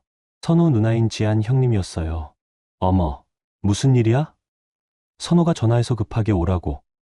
지한 형님은 들어오자마자 분위기를 파악했어요. 선호가 귓속말로 뭔가 설명하더니 형님이 저를 보며 말했어요. 미선아, 잠깐 밖에서 얘기 좀 할까? 저희는 아파트 계단으로 나갔어요. 형님이 제 어깨를 토닥이며 말했어요. 미선아, 남편이 술 먹고 한 소리 가지고 그렇게 진짜로 받아들이면 어떻게 해? 형님, 저는 선호도 잘못했어. 그런데 어머니는 어떻게 할 거야? 간병인 고용하면 한 달에 얼마나 드는지 알아? 형님의 말이 계속 이어졌어요. 미선아, 참고 살아. 요즘 남자들이 다 그래. 스트레스 받으면 이상한 소리 하고 시간 지나면 괜찮아질 거야. 저는 고개를 저었어요. 형님, 이번엔 다른 것 같아요. 왜?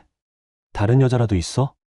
저는 어제 밤 맡았던 향수 냄새를 떠올렸어요. 하지만 확실하지 않은 건 말하고 싶지 않았어요.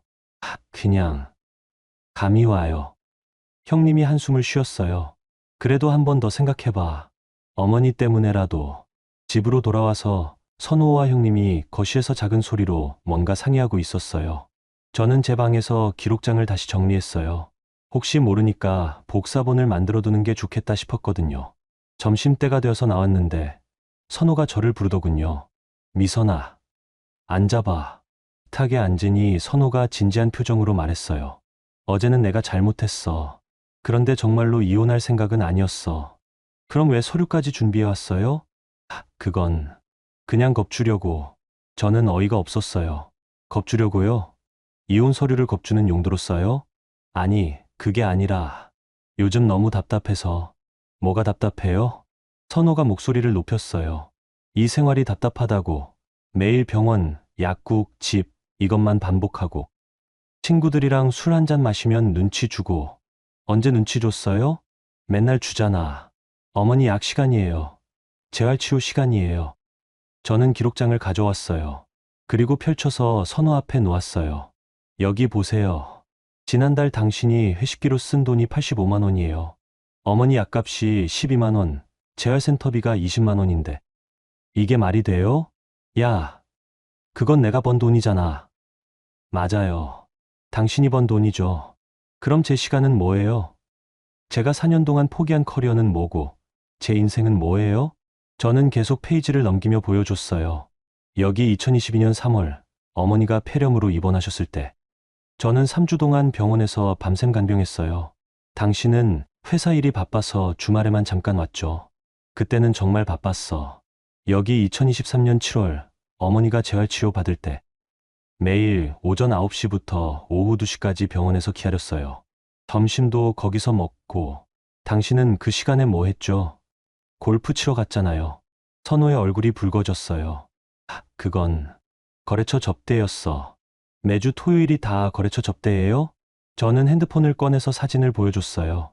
선호가 SNS에 올린 골프장 사진들이었어요.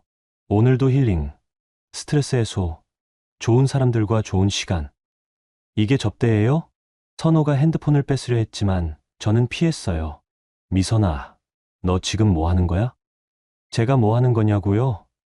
당신이 4년 동안 저한테 뭘 했는지 보여주는 거예요. 지한 형님이 중간에 끼어들었어요. 미선아, 그만해. 가족끼리 이렇게 따지고 드는 게 보기 좋니? 저는 형님을 보고 말했어요. 형님, 그럼 형님이 4년 동안 해보세요. 매일 어머니 기저귀 갈고, 약 챙기고, 병원 오가고, 밤에 깨서 돌봐드리는 거. 해보시고 말씀하세요. 그건 며느리니까. 며느리라서 사람이 아니에요? 제 목소리가 떨렸어요. 참고 또 참았던 감정이 터져 나오는 것 같았어요. 형님은 한 달에 한 번 안부 전화 한 통이면 끝이에요. 선호는 돈만 벌어오면 끝이고요. 그런데 저는 24시간 365일이에요. 밤에 어머니가 기침하시면 깨서 등 쓸어드리고, 새벽에 화장실 가시겠다고 하시면 부축해드리고, 어머니께서 거실에서 말씀하셨어요. 얘들아, 제발 그만 싸워라. 내가 죽을 죄를 졌구나. 저는 어머니께 달려가서 손을 잡았어요. 어머니 때문이 아니에요. 저는 어머니 돌봐드리는 게 싫은 게 아니에요. 그럼 뭐가 싫은 건데? 어머니를 돌보는 제가 인정받지 못하는 게 싫어요. 그때 선호가 버럭 소리쳤어요. 인정? 내가 매달 생활비 얼마나 주는데 너 혼자 벌어서 이 집 유지할 수 있어? 저는 천천히 일어서서 선호를 봤어요. 이선호 씨, 그럼 이제부터는 정말 혼자 벌어서 살아볼게요. 저는 제 통장 사본을 꺼내서 식탁에 놓았어요. 어머니 간병하면서도 짬짬이 재택근무했던 거 아세요? 번역일이랑 데이터 입력 같은 거. 4년 동안 모은 돈이 1200만 원이에요. 선호와 형님이 놀란 표정을 했어요. 그리고 제가 간병한 4년을 시급으로 계산하면 최저임금 기준으로 해도 4천만 원이 넘어요. 저는 계산해둔 종이를 보여줬어요. 거기다 간병인 고용비용까지 합치면 선호 씨가 4년 동안 절약한 돈이 얼마인지 아세요? 선호가 말을 못했어요. 형님도 마찬가지였어요. 저는 기록장을 다시 가슴에 안았어요. 지금까지는 가족이라서 참았어요. 그런데 이제 가족이 아니라고 하시니까 저도 할 말이 생겼네요. 그날 오후 저는 복사 가게에 가서 모든 기록을 복사했어요. 그리고 USB에도 따로 저장해뒀어요. 뭔가 더 큰 일이 생길 것 같은 예감이 들었거든요. 집에 돌아오니 선호가 전화를 하고 있었어요. 응, 조금만 더 기다려줘. 곧 정리될 거야. 누구랑 통화하는 걸까요? 목소리가 평소와 달랐어요. 더 다정했고 더 간절했어요. 그때부터 저는 알았어요. 이혼 서류는 진짜였구나. 그리고 선호에게는 정말 다른 사람이 있구나. 그날 밤 저는 제 인생 계획을 다시 세웠어요. 혼자 살 준비를 시작해야겠다고 생각했어요. 한 달 후 선호의 본격적인 공격이 시작됐어요. 그는 저를 완전히 악역으로 만들 계획이었던 것 같아요. 어느 날 아침 제 핸드폰에 카톡이 왔어요. 가족 단톡방이었어요. 선호, 지한 형님, 그리고 친정 쪽 가족들까지 모두 들어있는 방이었죠. 메시지를 확인하는 순간 저는 어지러웠어요. 선호가 올린 글이었어요. 미선이가 엄마 간병비를 빼돌렸습니다. 증거 첨부해요. 그 아래 스크린샷들이 있었어요. 제 통장 입출금 내역이었는데 마치 제가 어머니 간병비를 제 통장으로 빼돌린 것처럼 편집되어 있었어요. 미선아, 이게 뭐야? 친정 엄마에게서 전화가 왔어요. 엄마, 이건 조작된 거예요. 조작. 그럼 이 통장 내역은 뭐고? 저는 급하게 설명했어요.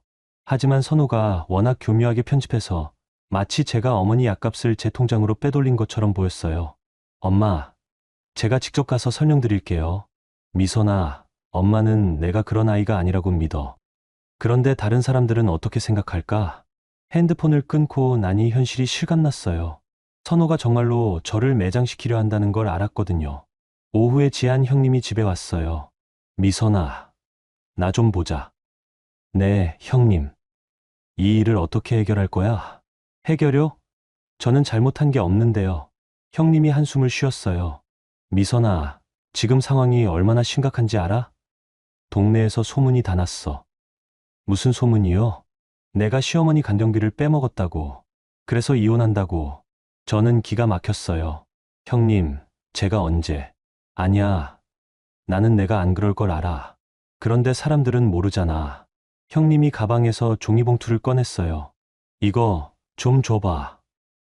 뭐예요? 내가 정리한 기록장. 나 한번 보자. 저는 주저했어요. 왜 기록장을 보고 싶어 하는 걸까요? 형님, 이건 의심하지 마. 내가 너 편에서 증거를 정리해 주려고 그래. 결국 저는 기록장을 건네줬어요. 형님이 꼼꼼히 훑어보더니 말했어요. 미선아, 이거 복사본 있어? 네, 따로 만들어뒀어요. 다행이네. 그럼 이거 좀 빌려갈게. 회계사 친구한테 보여줘서 정확한 계산을 받아올게. 저는 안심했어요. 형님이 도와주시는 거라고 생각했거든요. 그런데 그날 저녁 이상한 일이 생겼어요. 아파트 관리사무소에서 전화가 왔어요. 정미선 씨 맞으세요? 네. 주민 신고가 들어와서요. 어르신 학대 의심 신고가. 네. 어르신 학대요? 한번 확인차 방문해도 될까요? 저는 어리둥절했어요. 누가 이런 신고를 했을까요? 관리사무소 직원과 구청 사회복지사가 함께 왔어요. 그들은 어머니 상태를 확인하고 집 안을 둘러봤어요.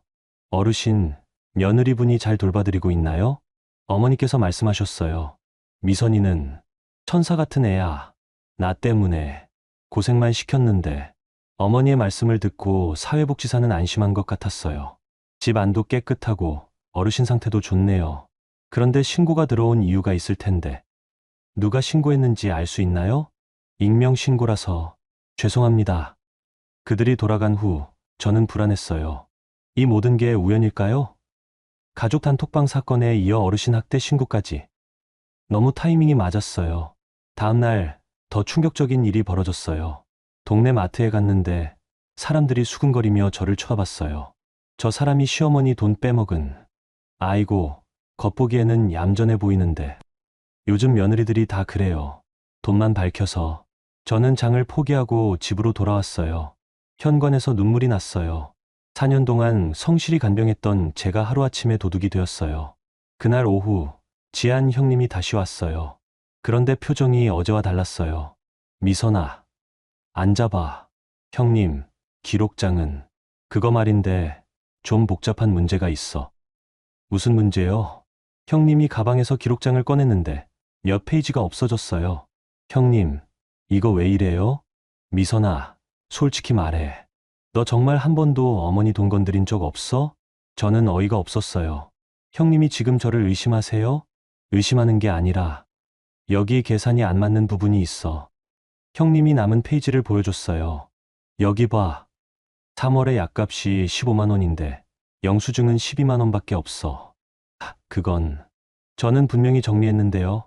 그리고 여기 4월 재활센터비가. 저는 기록장을 다시 받아들고 확인해 봤어요. 정말로 중요한 페이지들이 없어져 있었어요. 특히 제가 가장 꼼꼼히 정리해둔 2023년 하반기 기록들이 통째로 사라졌어요. 형님, 누가 이걸? 나는 몰라. 회계사 친구가 그러는데 이 상태로는 증명하기 어렵대. 그 순간 저는 깨달았어요. 형님이 저를 도와주려던 게 아니었어요. 오히려 증거를 없애려고 기록장을 빌려간 거였어요. 형님, 설마. 미선아, 이 일이 커지면 우리 가족 모두 피해야. 그냥 조용히 넘어가자. 조용히 넘어가라고요? 제가 뭘 잘못했다고요? 잘못했다는 게 아니라 어차피 이혼할 거면 서로 상처 주지 말고 깔끔하게 하자는 거야. 저는 분노가 치밀어 올랐어요. 하지만 증거가 없어진 상황에서 뭘 할 수 있겠어요? 형님이 진짜 원하는 게 뭐예요? 미선아, 솔직히 말하면 어머니 간병 문제를 깔끔하게 정리하고 싶어. 너도 이제 자유로워지고 싶잖아. 자유로워지고 싶다고요? 간병인 고용해서 전문적으로 모시는 게 어머니한테도 더 좋을 거야. 너는 새로운 인생 살고. 저는 웃음이 나왔어요. 쓴 웃음이었어요. 그러니까 지금까지 제가 한간병은 전문적이지 못했다는 말씀이시네요? 그런 뜻이 아니라, 형님, 나가주세요. 미선아, 나가라고요. 형님이 나간 후 저는 USB를 확인했어요. 다행히 복사본은 안전했어요. 하지만 원본 기록장의 중요한 페이지들이 사라진 건 큰 문제였어요. 그날 저녁 선호가 들어왔을 때 저는 모든 걸 다 알고 있었어요. 고생했어. 미선아. 뭐려? 오늘 하루 종일 동네 돌아다니느라. 선호가 비웃는 듯이 웃었어요. 이제 좀 현실을 알겠어? 무슨 현실을 말하는 거예요? 내가 아무리 발버둥 쳐봤자 소용없다는 현실 말이야. 선호는 소파에 앉으며 계속 말했어요. 사람들이 뭘 믿는지 알아? 증거가 아니라 소문이야. 그리고 소문은 내가 만드는 거고. 저는 차갑게 대답했어요. 이선호 씨, 당신이 지금 뭘 하는지 알아요? 나는 그냥 진실을 말하는 것뿐이야. 진실이요? 조작된 통장 내역이 진실이에요. 없어진 기록장 페이지가 진실이고요. 선호의 얼굴이 굳었어요. 뭔 소리야? 형님이 가져간 기록장 중요한 페이지가 사라졌더군요. 우연의 일치겠죠? 선호가 일어서서 저에게 다가왔어요. 야, 미선아. 너 지금 누구를 의심하는 거야? 의심하는 게 아니라 확신해요. 저는 USB를 꺼내 보였어요. 다행히 복사본은 따로 있거든요. 그리고 은행에서 정식으로 발급받은 통장 사본도 있고요. 선호의 얼굴이 사색이 됐어요. 저는 계속 말했어요. 이선호 씨, 게임은 이제 시작이에요. 12월 초의 어느 추운 밤이었어요. 한겨울 추위가 매섭게 몰아치는 날이었죠. 선호가 직장에서 돌아온 건 평소보다 훨씬 늦은 밤 10시였어요. 얼굴이 상기되어 있었고 술 냄새가 났어요. 하지만 평소와는 다른 긴장감이 있었어요. 미선아, 나와봐.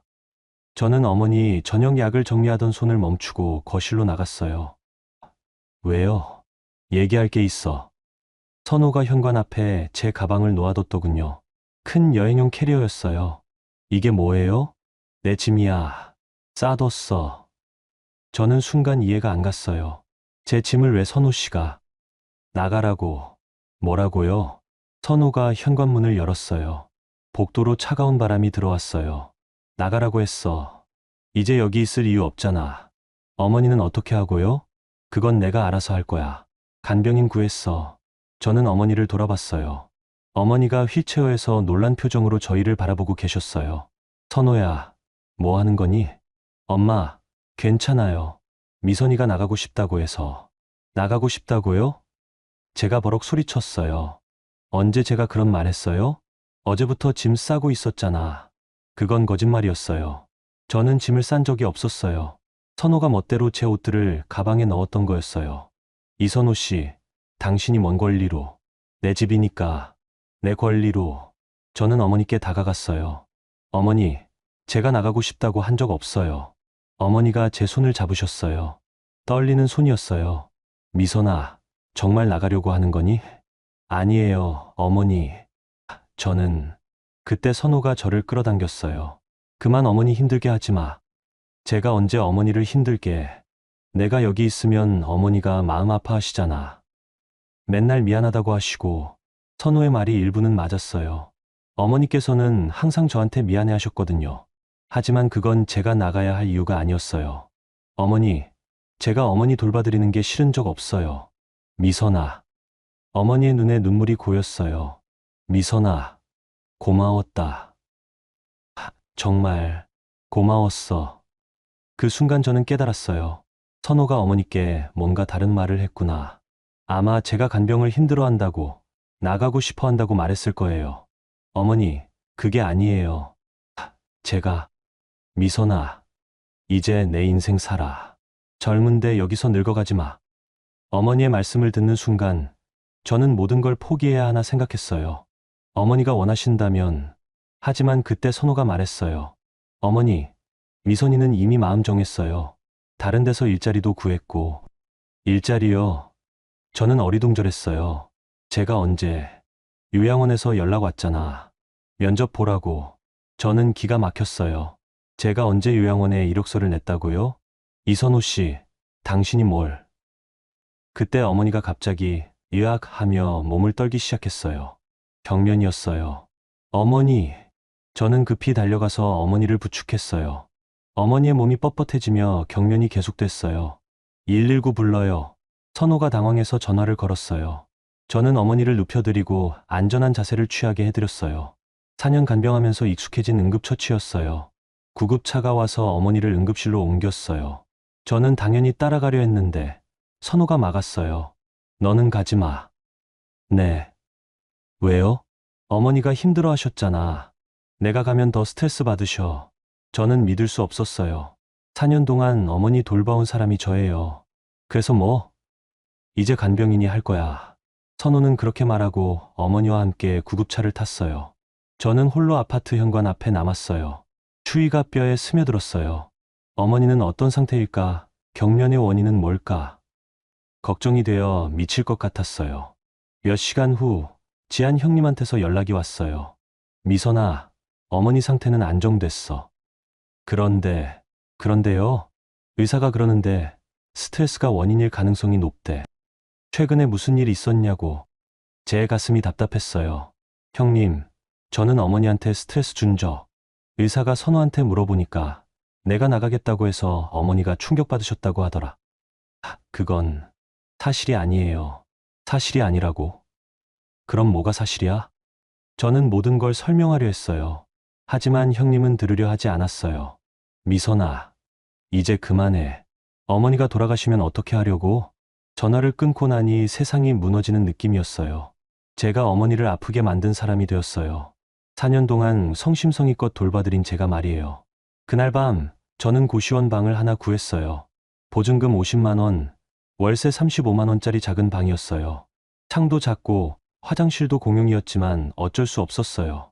짐을 정리하면서 USB를 확인했어요. 다행히 제 기록들은 안전했어요. 하지만 이제 그 기록들로 뭘 할 수 있을까요? 다음 날 아침 선호한테서 문자가 왔어요. 어머니가 내 이름 부르신다. 한 번만 보고 가라. 저는 급히 병원으로 갔어요. 중환자실 앞에서 선호를 만났어요. 어머니 상태 어떠세요? 많이 안정됐어. 그런데 자꾸 내 걱정하셔. 면회 시간이 되어 어머니를 뵀어요. 어머니는 산소 마스크를 하고 계셨지만 저를 보자 손을 들어주셨어요. 어머니, 저는 어머니 손을 잡고 울었어요. 미안하다는 말을 계속했어요. 어머니가 제 잘못 때문에 아프신 건 아닌지 자책했거든요. 어머니가 마스크를 벗고 힘없는 목소리로 말씀하셨어요. 미선아, 미안하다. 어머니, 왜요? 너를 고생시켜서. 어머니, 그런 말씀 마세요.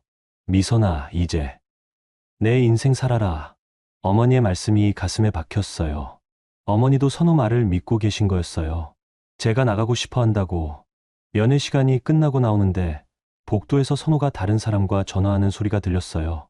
응, 드디어 집에서 나갔어. 이제 우리가 편하게 만날 수 있겠다. 제가 다가가자 선호가 급히 전화를 끊었어요. 누구랑 통화해요? 회사 동료야. 회사 동료가 저희 집 일을 왜? 야, 미선아. 너 이제 남집 일에 왜 관심이야? 남집 일이라고요. 6년 동안 함께 살았던 집이, 4년 동안 어머니를 돌봤던 집이 이제 남의 집이라고요. 그날 저는 깨달았어요. 선호에게 저는 이미 존재하지 않는 사람이었어요. 그리고 제가 없는 새로운 삶을 계획하고 있다는 거요. 고시원으로 돌아가는 길에 저는 결심했어요. 이제 정말로 제 인생을 살아야겠다고.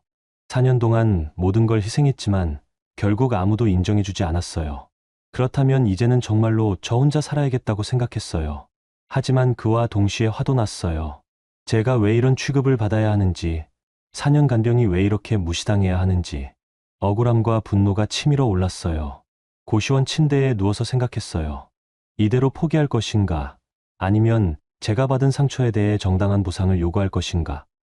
그때 제 핸드폰에 USB가 보였어요. 4년 동안의 모든 기록이 담긴 USB였어요. 저는 그 순간 결심했어요. 이제 정말로 싸워보자고. 감정이 아니라 사실과 증거로, 법과 원칙으로 싸워보자고. 선호가 저를 무시하고 내쫓았지만 저는 포기하지 않을 거예요. 제가 받을 것은 받을 거예요. 어머니에게도 진실을 알려드리고 싶었어요. 제가 나간 게 아니라 쫓겨난 거라고. 그리고 제가 어머니를 버린 게 아니라고요. 그날 밤부터 저는 본격적인 계획을 세우기 시작했어요. 이혼 소송 준비, 재산 분할 청구, 그리고 선호에 숨겨진 비밀들을 찾아내는 일까지. 여러분, 미선 씨의 이야기 어떻게 듣고 계신가요? 정말 가슴이 답답하고 화가 나죠. 4년 동안 시어머니를 성심성의껏 돌봤는데 하루아침에 도둑 취급받고 집에서 쫓겨나다니. 그런데 미선이는 포기하지 않았어요. 가지고 있던 모든 기록을 무기로 반격을 준비하기 시작했거든요. 과연 미선이가 어떻게 상황을 뒤집을까요? 이어지는 이야기도 계속 들어봐 주세요. 시퀀스 5 6천만 7천자. 2025년 2월, 제가 고시원에서 혼자 지낸 지 2달이 지났어요. 처음엔 정말 막막했어요. 하지만 점차 제 페이스를 찾아가고 있었어요. 어느 날, 동네 노인복지관에서 공고를 봤어요. 간병 경력자를 위한 요양보호사 교육과정 무료 지원이라는 내용이었어요. 저는 그날 바로 신청했어요. 복지관 상담실에서 강문태라는 분을 만났어요. 40대 중반 정도 되어 보이는 차분한 인상의 남자분이었어요. 정미선 씨 맞으시죠? 신청서 보니까 4년간 시어머니 간병 경험이 있으시네요. 네, 맞습니다. 힘드셨을 텐데요. 뇌출혈 후유증 환자 간병이 쉽지 않거든요. 강문태 씨의 말에서 경험이 느껴졌어요. 강 선생님도 간병 경험이 있으신가요? 저는 예전에 대학병원 재활센터에서 일했어요. 원무팀에 있다가 지금은 여기서 실무자로 일하고 있습니다. 무언가 사연이 있어 보였지만 자세히 묻지는 않았어요. 간병하면서 기록을 정리해 두셨다고 하던데 그런 자료가 남아 있나요? 네, USB에 다 저장해 뒀어요. 한번 볼 수 있을까요? 교육과정 개별 맞춤을 위해서요. 저는 USB를 가져와서 보여줬어요. 강문태 씨가 제 기록들을 보더니 놀란 표정을 했어요. 정말 체계적으로 정리하셨네요. 이 정도면 웬만한 요양시설 간호 기록보다 더 상세해요. 별게 아니에요. 그냥 습관적으로. 아니에요. 이건 정말 대단한 거예요. 특히 이 부분. 강문태 씨가 가리킨 곳은 약물 복용 기록과 부작용 관찰 내용이었어요. 의료진도 놓칠 수 있는 디테일까지 기록하셨네요. 혹시 의료 관련 공부를 하셨나요? 아니요. 그냥 어머니가 아프시면 안 될까 봐서요. 강문태 씨가 한참 기록을 보더니 말했어요. 미선 씨, 혹시 이 기록들로 문제 생긴 적 없으세요? 문제요? 간병하다 보면 가족들과 의견 충돌이 생기기도 하거든요. 특히 비용 문제 같은 거. 저는 잠시 망설였어요. 하지만 강문태 씨가 진심으로 걱정해 주는 것 같아서 조금씩 이야기했어요. 사실 지금 이혼 소송 준비 중이에요. 남편이 제가 간병비를 빼돌렸다고 주장하고 있어요. 강문태 씨의 표정이 굳어졌어요. 증거는 있으시죠? 네, 이 USB에 다 있어요. 그런데 저는 기록장 원본에서 페이지가 사라진 이야기를 했어요. 강문태 씨가 고개를 저었어요. 그런 식으로 나오시는군요. 안타깝지만 흔한 패턴이에요. 흔한 패턴이요? 간병 갈등에서 여성이 불리한 위치에 몰리는 경우. 저도 병원에서 여러 번 봤거든요. 강문태 씨가 진지한 표정으로 말했어요. 미선 씨, 지금 상황에서는 추가 증거가 필요해요. 특히 객관적인 자료들 말이에요. 어떤 자료요? 병원 결제 기록, 카드사 명세서, 약국 처방전. 이런 것들은 아무도 조작할 수 없거든요. 저는 눈이 번쩍 뜨였어요. 그런 자료들을 구할 수 있나요? 물론이죠. 본인 명의로 결제한 건 언제든 발급받을 수 있어요. 그리고 강문태 씨가 잠시 망설이더니 말했어요. 혹시 시어머니 분이 입원하셨던 병원이 어디인가요? 대학병원 재활센터예요. 제가 예전에 있던 곳이네요. 거기서 치료 동의서나 보호자 서명 같은 거 확인해 볼 수 있을 것 같은데요. 그런 게 왜 중요해요? 간혹 보호자 서명을 위조하는 경우가 있거든요. 특히 보험 처리나 치료 방향 결정할 때 저는 뭔가 이상한 느낌이 들었어요. 선호가 혼자 병원에 가서 서류를 처리한 적이 몇 번 있었거든요. 강 선생님, 그런 자료들 어떻게 확인하나요? 일단 정식으로 요청해 보세요. 환자 가족이니까 권한은 있어요. 만약 거부당하면 다른 방법을 생각해 보죠. 그날부터 저는 체계적으로 증거 수집에 나섰어요. 우선 4년간 제가 결제한 모든 카드 내역을 신청했어요. 병원, 약국, 의료용품 구매. 생각보다 많은 자료가 나왔어요. 특히 놀라운 건 제가 기억하지 못하는 결제 내역들이 있었어요. 어머니 약값으로 처리된 건데 실제로는 전혀 다른 용도였던 거죠. 카드사에서 받은 상세 내역을 보니 2023년 8월에 약국에서 15만 원이 결제되어 있었어요. 그런데 그날 어머니 약값은 실제로 8만 원이었거든요. 나머지 7만 원은 뭐였을까요? 저는 그 약국에 직접 가봤어요. 혹시 이 날짜에 결제된 내역 확인할 수 있나요? 약사가 컴퓨터를 확인해 보더니 말했어요. 이날 어르신 약이랑 남성용 건강기능식품이 함께 결제됐네요.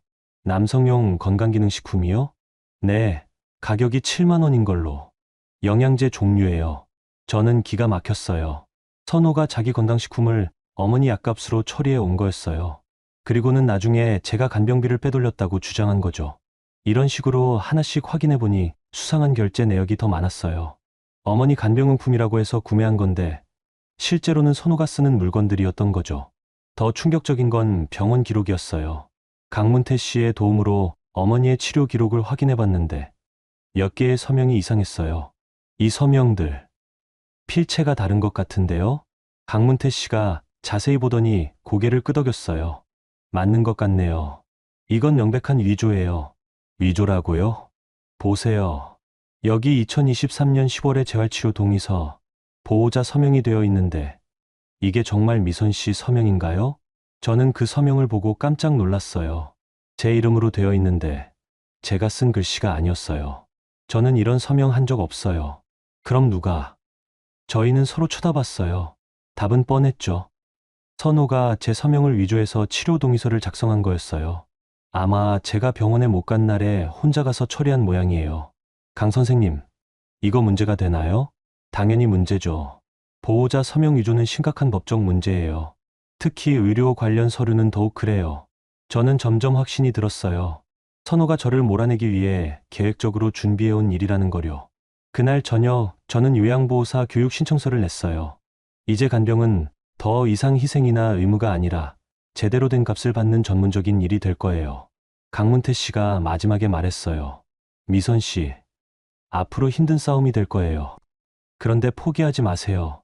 진실은 반드시 드러나거든요. 그날 밤 저는 정리된 증거들을 보면서 생각했어요. 이제 진짜 싸움이 시작되는구나. 감정적인 싸움이 아니라 사실과 증거로 하는 정당한 싸움이요. 선호는 아마 제가 포기하고 조용히 사라질 거라 생각했을 거예요. 하지만 저는 그러지 않을 거예요. 4년간의 제 노력과 헌신이 정당하게 인정받을 때까지 끝까지 싸울 거예요. 그리고 어머니께도 진실을 알려드리고 싶었어요. 제가 어머니를 버린 게 아니라 오히려 어머니를 더 잘 돌보기 위해 전문가가 되려고 한다는 거요. USB를 손에 쥐고 잠들었어요. 내일부터 본격적인 반격이 시작될 거예요. 시퀀스 6 6천만 7천자. 3월 말 저는 법률구조공단을 찾아갔어요. 수집한 증거들을 정리해서 정식으로 법적 절차를 밟기로 결심했거든요. 담당 변호사님이 제 자료를 보더니 감탄했어요. 이렇게 체계적으로 정리된 자료는 처음 봐요. 특히 이 카드 결제 분석, 전문가 수준이네요. 제가 4년 동안 꼼꼼히 기록해둔 거예요. 그런데 남편 측에서는 뭐라고 주장하고 있나요? 간병비를 제가 빼돌렸다고 해요. 그리고 시어머니 돌보는 걸 싫어해서 집을 나갔다고. 변호사님이 서류를 넘기더니 중요한 부분을 짚어주었어요. 여기 보세요. 혼인 중 생활비 분담, 간병 노동의 경제적 가치, 그리고 남편의 사치성 지출. 이 모든 게 재산 분할에 영향을 미칠 수 있어요. 저는 선호의 카드 사용 내역도 함께 제출했어요. 최근 1년간 급증한 회식비와 접대비, 그리고 의심스러운 지출들까지요. 이 부분은 어떻게 확인하셨어요? 남편이 가족 카드를 주면서 생활비 관리하라고 했거든요. 그래서 명세서를 다 받아볼 수 있었어요. 변호사님이 특히 관심을 보인 건 선호의 최근 지출 패턴이었어요. 여기 2024년 하반기부터 급격히 늘어났네요. 특히 이 신서아라는 이름으로 계좌이체된 금액들. 그게 누군지 몰라요. 아마 회사 관련 사람인 것 같은데 금액이 상당하네요. 한 달에 200만 원씩. 이건 회사 업무로 보기엔 너무 큰 금액이에요. 저도 그 부분이 의심스러웠어요.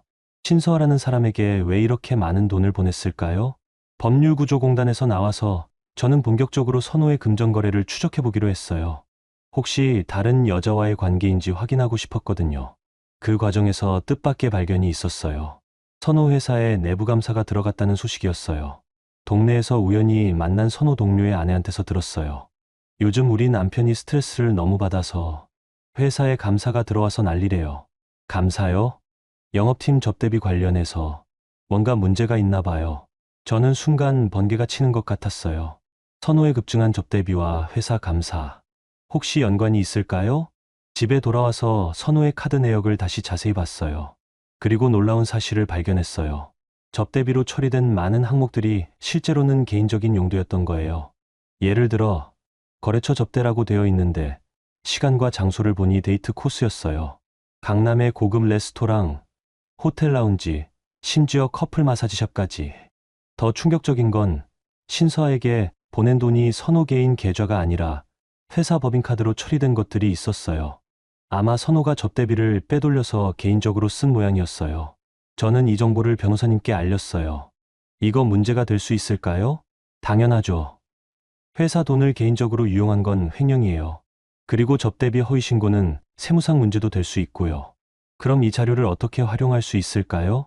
일단 이혼 소송에서는 남편의 사치성 지출과 부정행위 증거로 쓸 수 있어요. 그리고 변호사님이 잠시 망설이더니 말했어요. 필요하다면 관련 기관에 신고할 수도 있겠네요. 며칠 후 더 큰 일이 벌어졌어요. 지한 형님한테서 급하게 전화가 왔어요. 미선아, 큰일 났어. 무슨 일이세요? 선호가 회사에서 잘릴 것 같아. 잘린다고요? 접대비 횡령 혐의래. 내부감사에서 발각됐다고. 저는 놀란 척하면서도 속으로는 예상했던 일이라고 생각했어요. 그래서 어떻게 된대요? 지금 경찰서에서 조사받고 있어.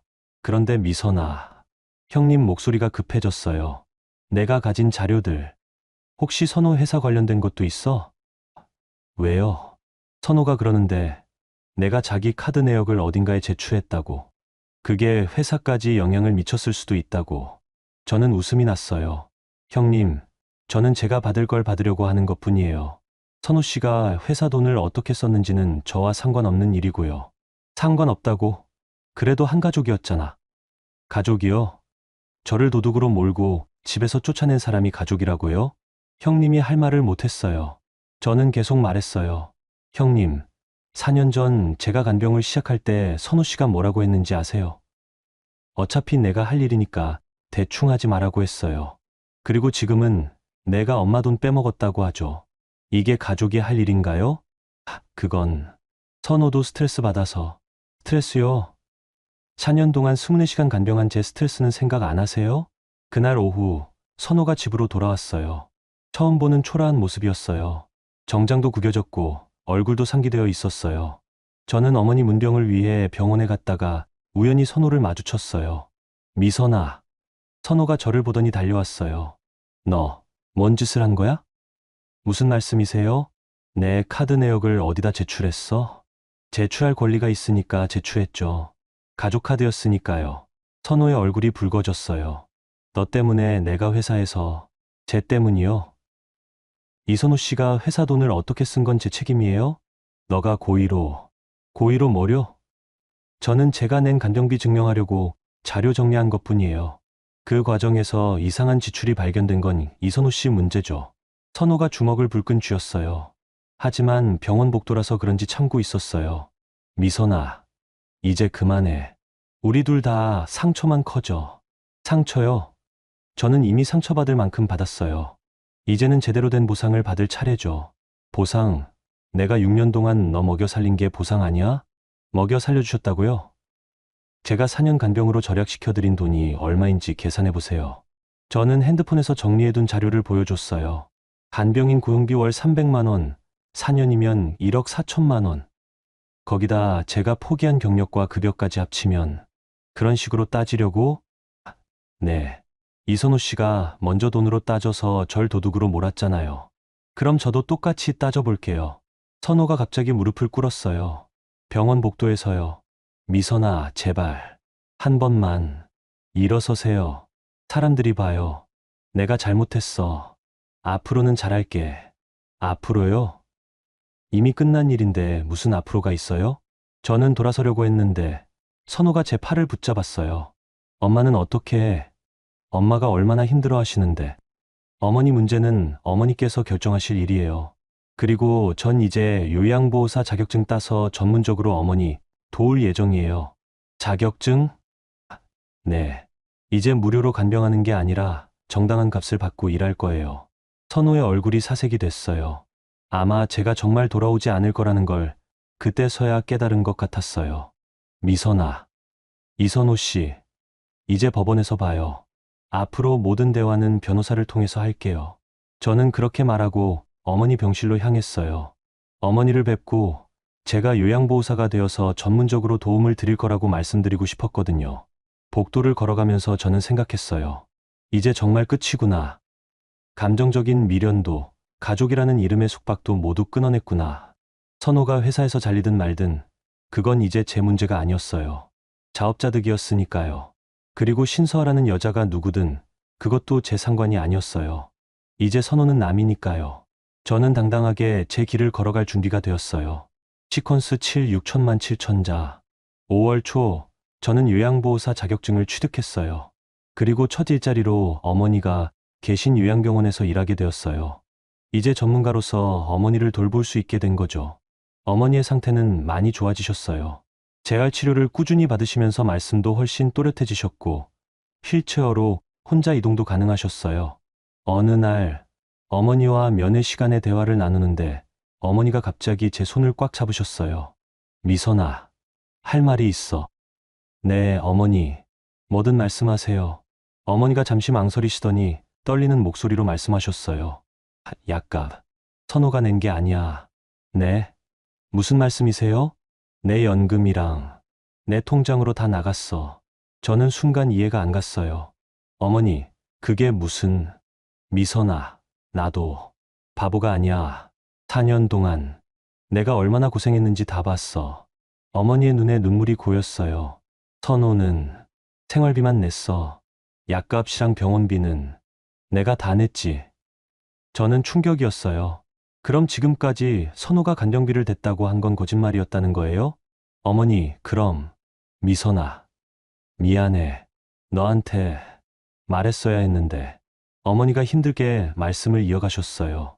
선호가 내가 간병비 빼먹었다고 할 때 나는 화가 났어. 그런데 말을 못했지. 아들이니까. 어머니, 미선아, 너는 천사 같은 애야. 4년 동안 내 돈으로도 모자라서 내 돈까지 보태면서 어머니의 고백이 계속 이어졌어요. 실제로는 어머니 연금 180만 원과 예금에서 매달 100만 원씩 나가서 간병비를 댔다고 하셨어요. 선호는 단지 생활비 200만 원만 냈을 뿐이라고요. 그럼 선호가 말한 간병비는 거짓말이야. 모든 게 거짓말이었어. 저는 어머니를 안아드렸어요. 4년 동안 억울했던 마음이 한 번에 풀리는 느낌이었어요. 어머니, 왜 진작 말씀 안 하셨어요? 아들이 망가질까 봐서. 그때 어머니가 더 큰 이야기를 해주셨어요. 미선아, 또 하나 말해줄 게 있어. 뭐예요?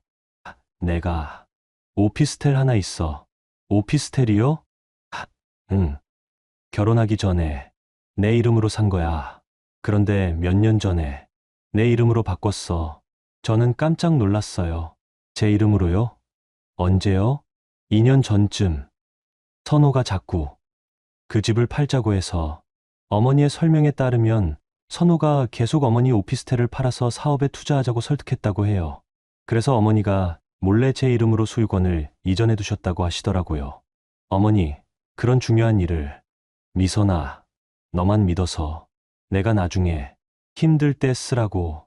저는 눈물이 났어요. 어머니께서 얼마나 저를 생각해 주셨는지 알 수 있었거든요. 그 오피스텔 지금 어떻게 되어 있어요? 임대로 놓여 있어. 매달 보증금 3천만 원에 월세 80만 원. 그 순간 저는 모든 퍼즐이 맞춰지는 느낌이었어요. 선호가 제가 돈을 빼돌렸다고 주장한 이유, 쟤를 집에서 쫓아낸 이유, 모든 게 그 오피스텔 때문이었던 거예요. 어머니, 선호가 그 사실을 알고 있나요? 아니야. 모르는 척했어.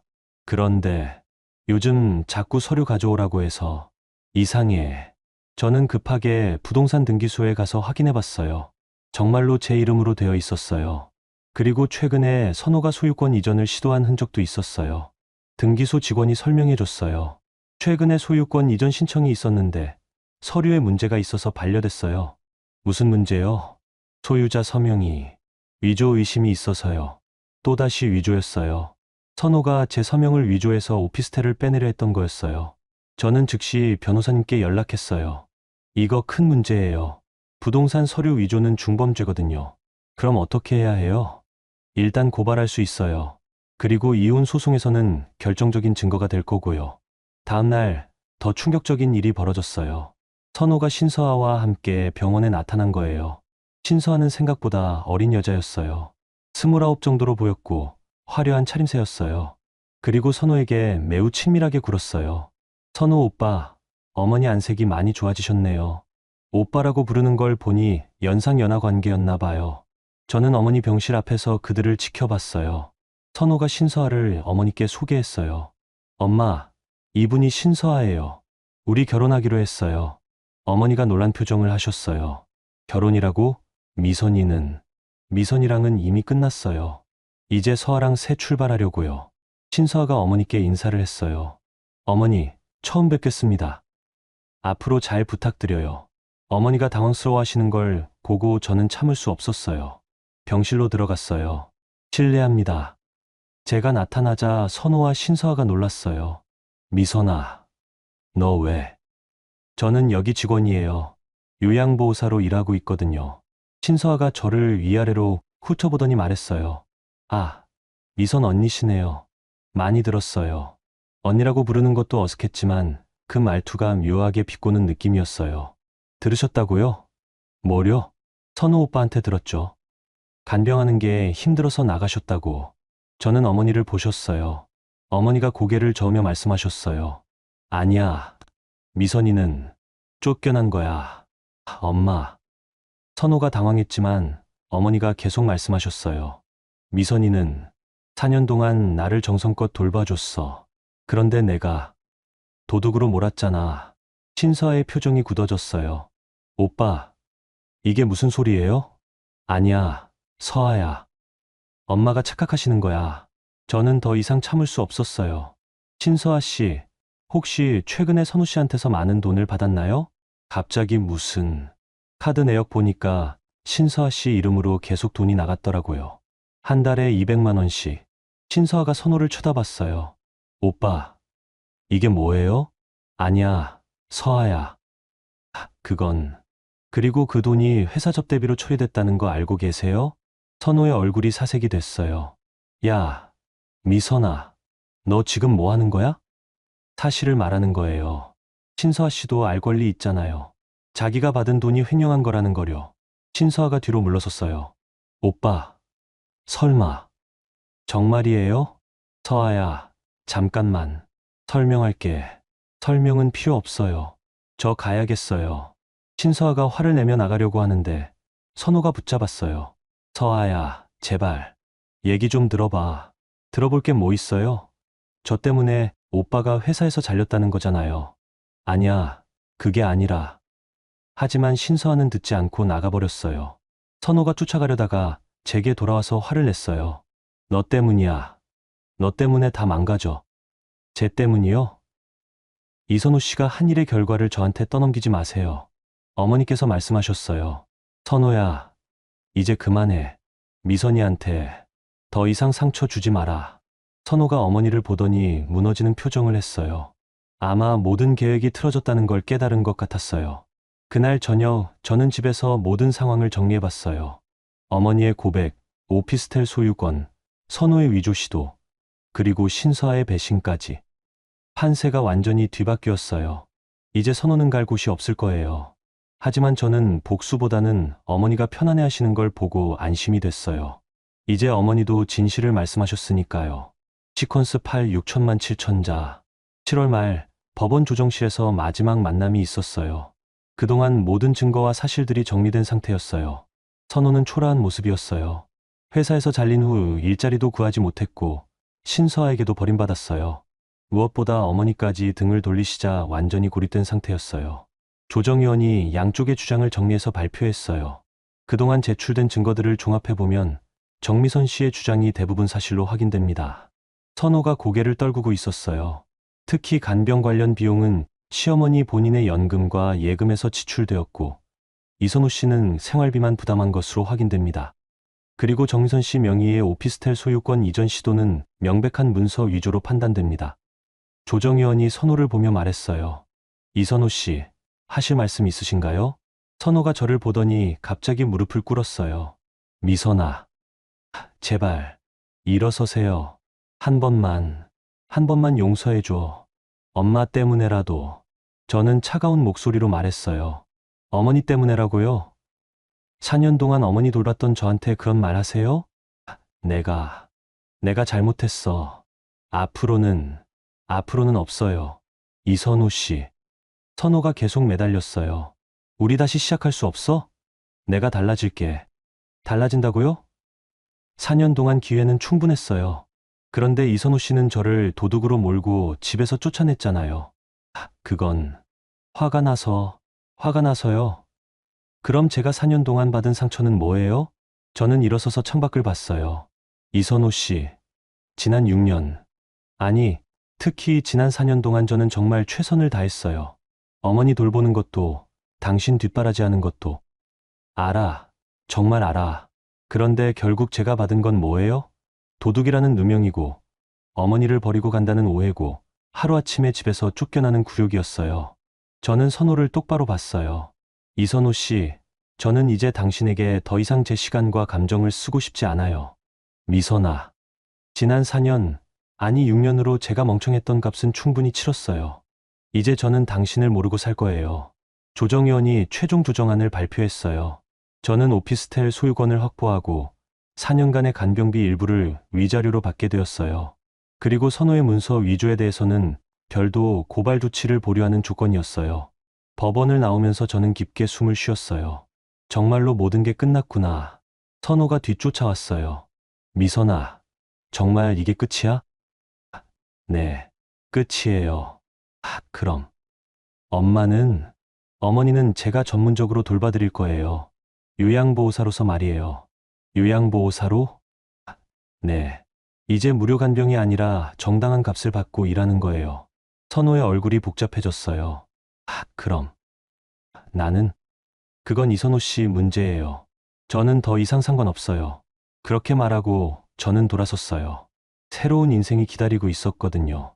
한 달 후, 저는 정식으로 어머니가 계신 요양병원에서 전담 요양보호사로 일하게 되었어요. 이제 어머니를 며느리가 아닌 전문가로서 돌보게 된 거죠. 어머니가 말씀하셨어요. 미선아, 이제 마음이 편하구나. 왜요? 내가 제대로 된 대접받으면서 일하는 게. 저는 어머니의 손을 잡았어요. 어머니, 제가 어머니 돌보는 건 일이기도 하지만 여전히 마음에서 우러나는 거예요. 고맙다. 미선아. 어느 날 병원에서 새로운 환자 가족을 만났어요. 저와 비슷한 상황의 며느리였어요. 시어머니 간병으로 지쳐있고 가족들의 인정은 받지 못하고 저는 그분께 조언을 해줬어요. 기록을 남기세요. 모든 걸 다 기록하고 영수증도 잘 보관하시고요. 왜요? 나중에 본인을 지켜줄 거예요. 감정으로는 이길 수 없어요.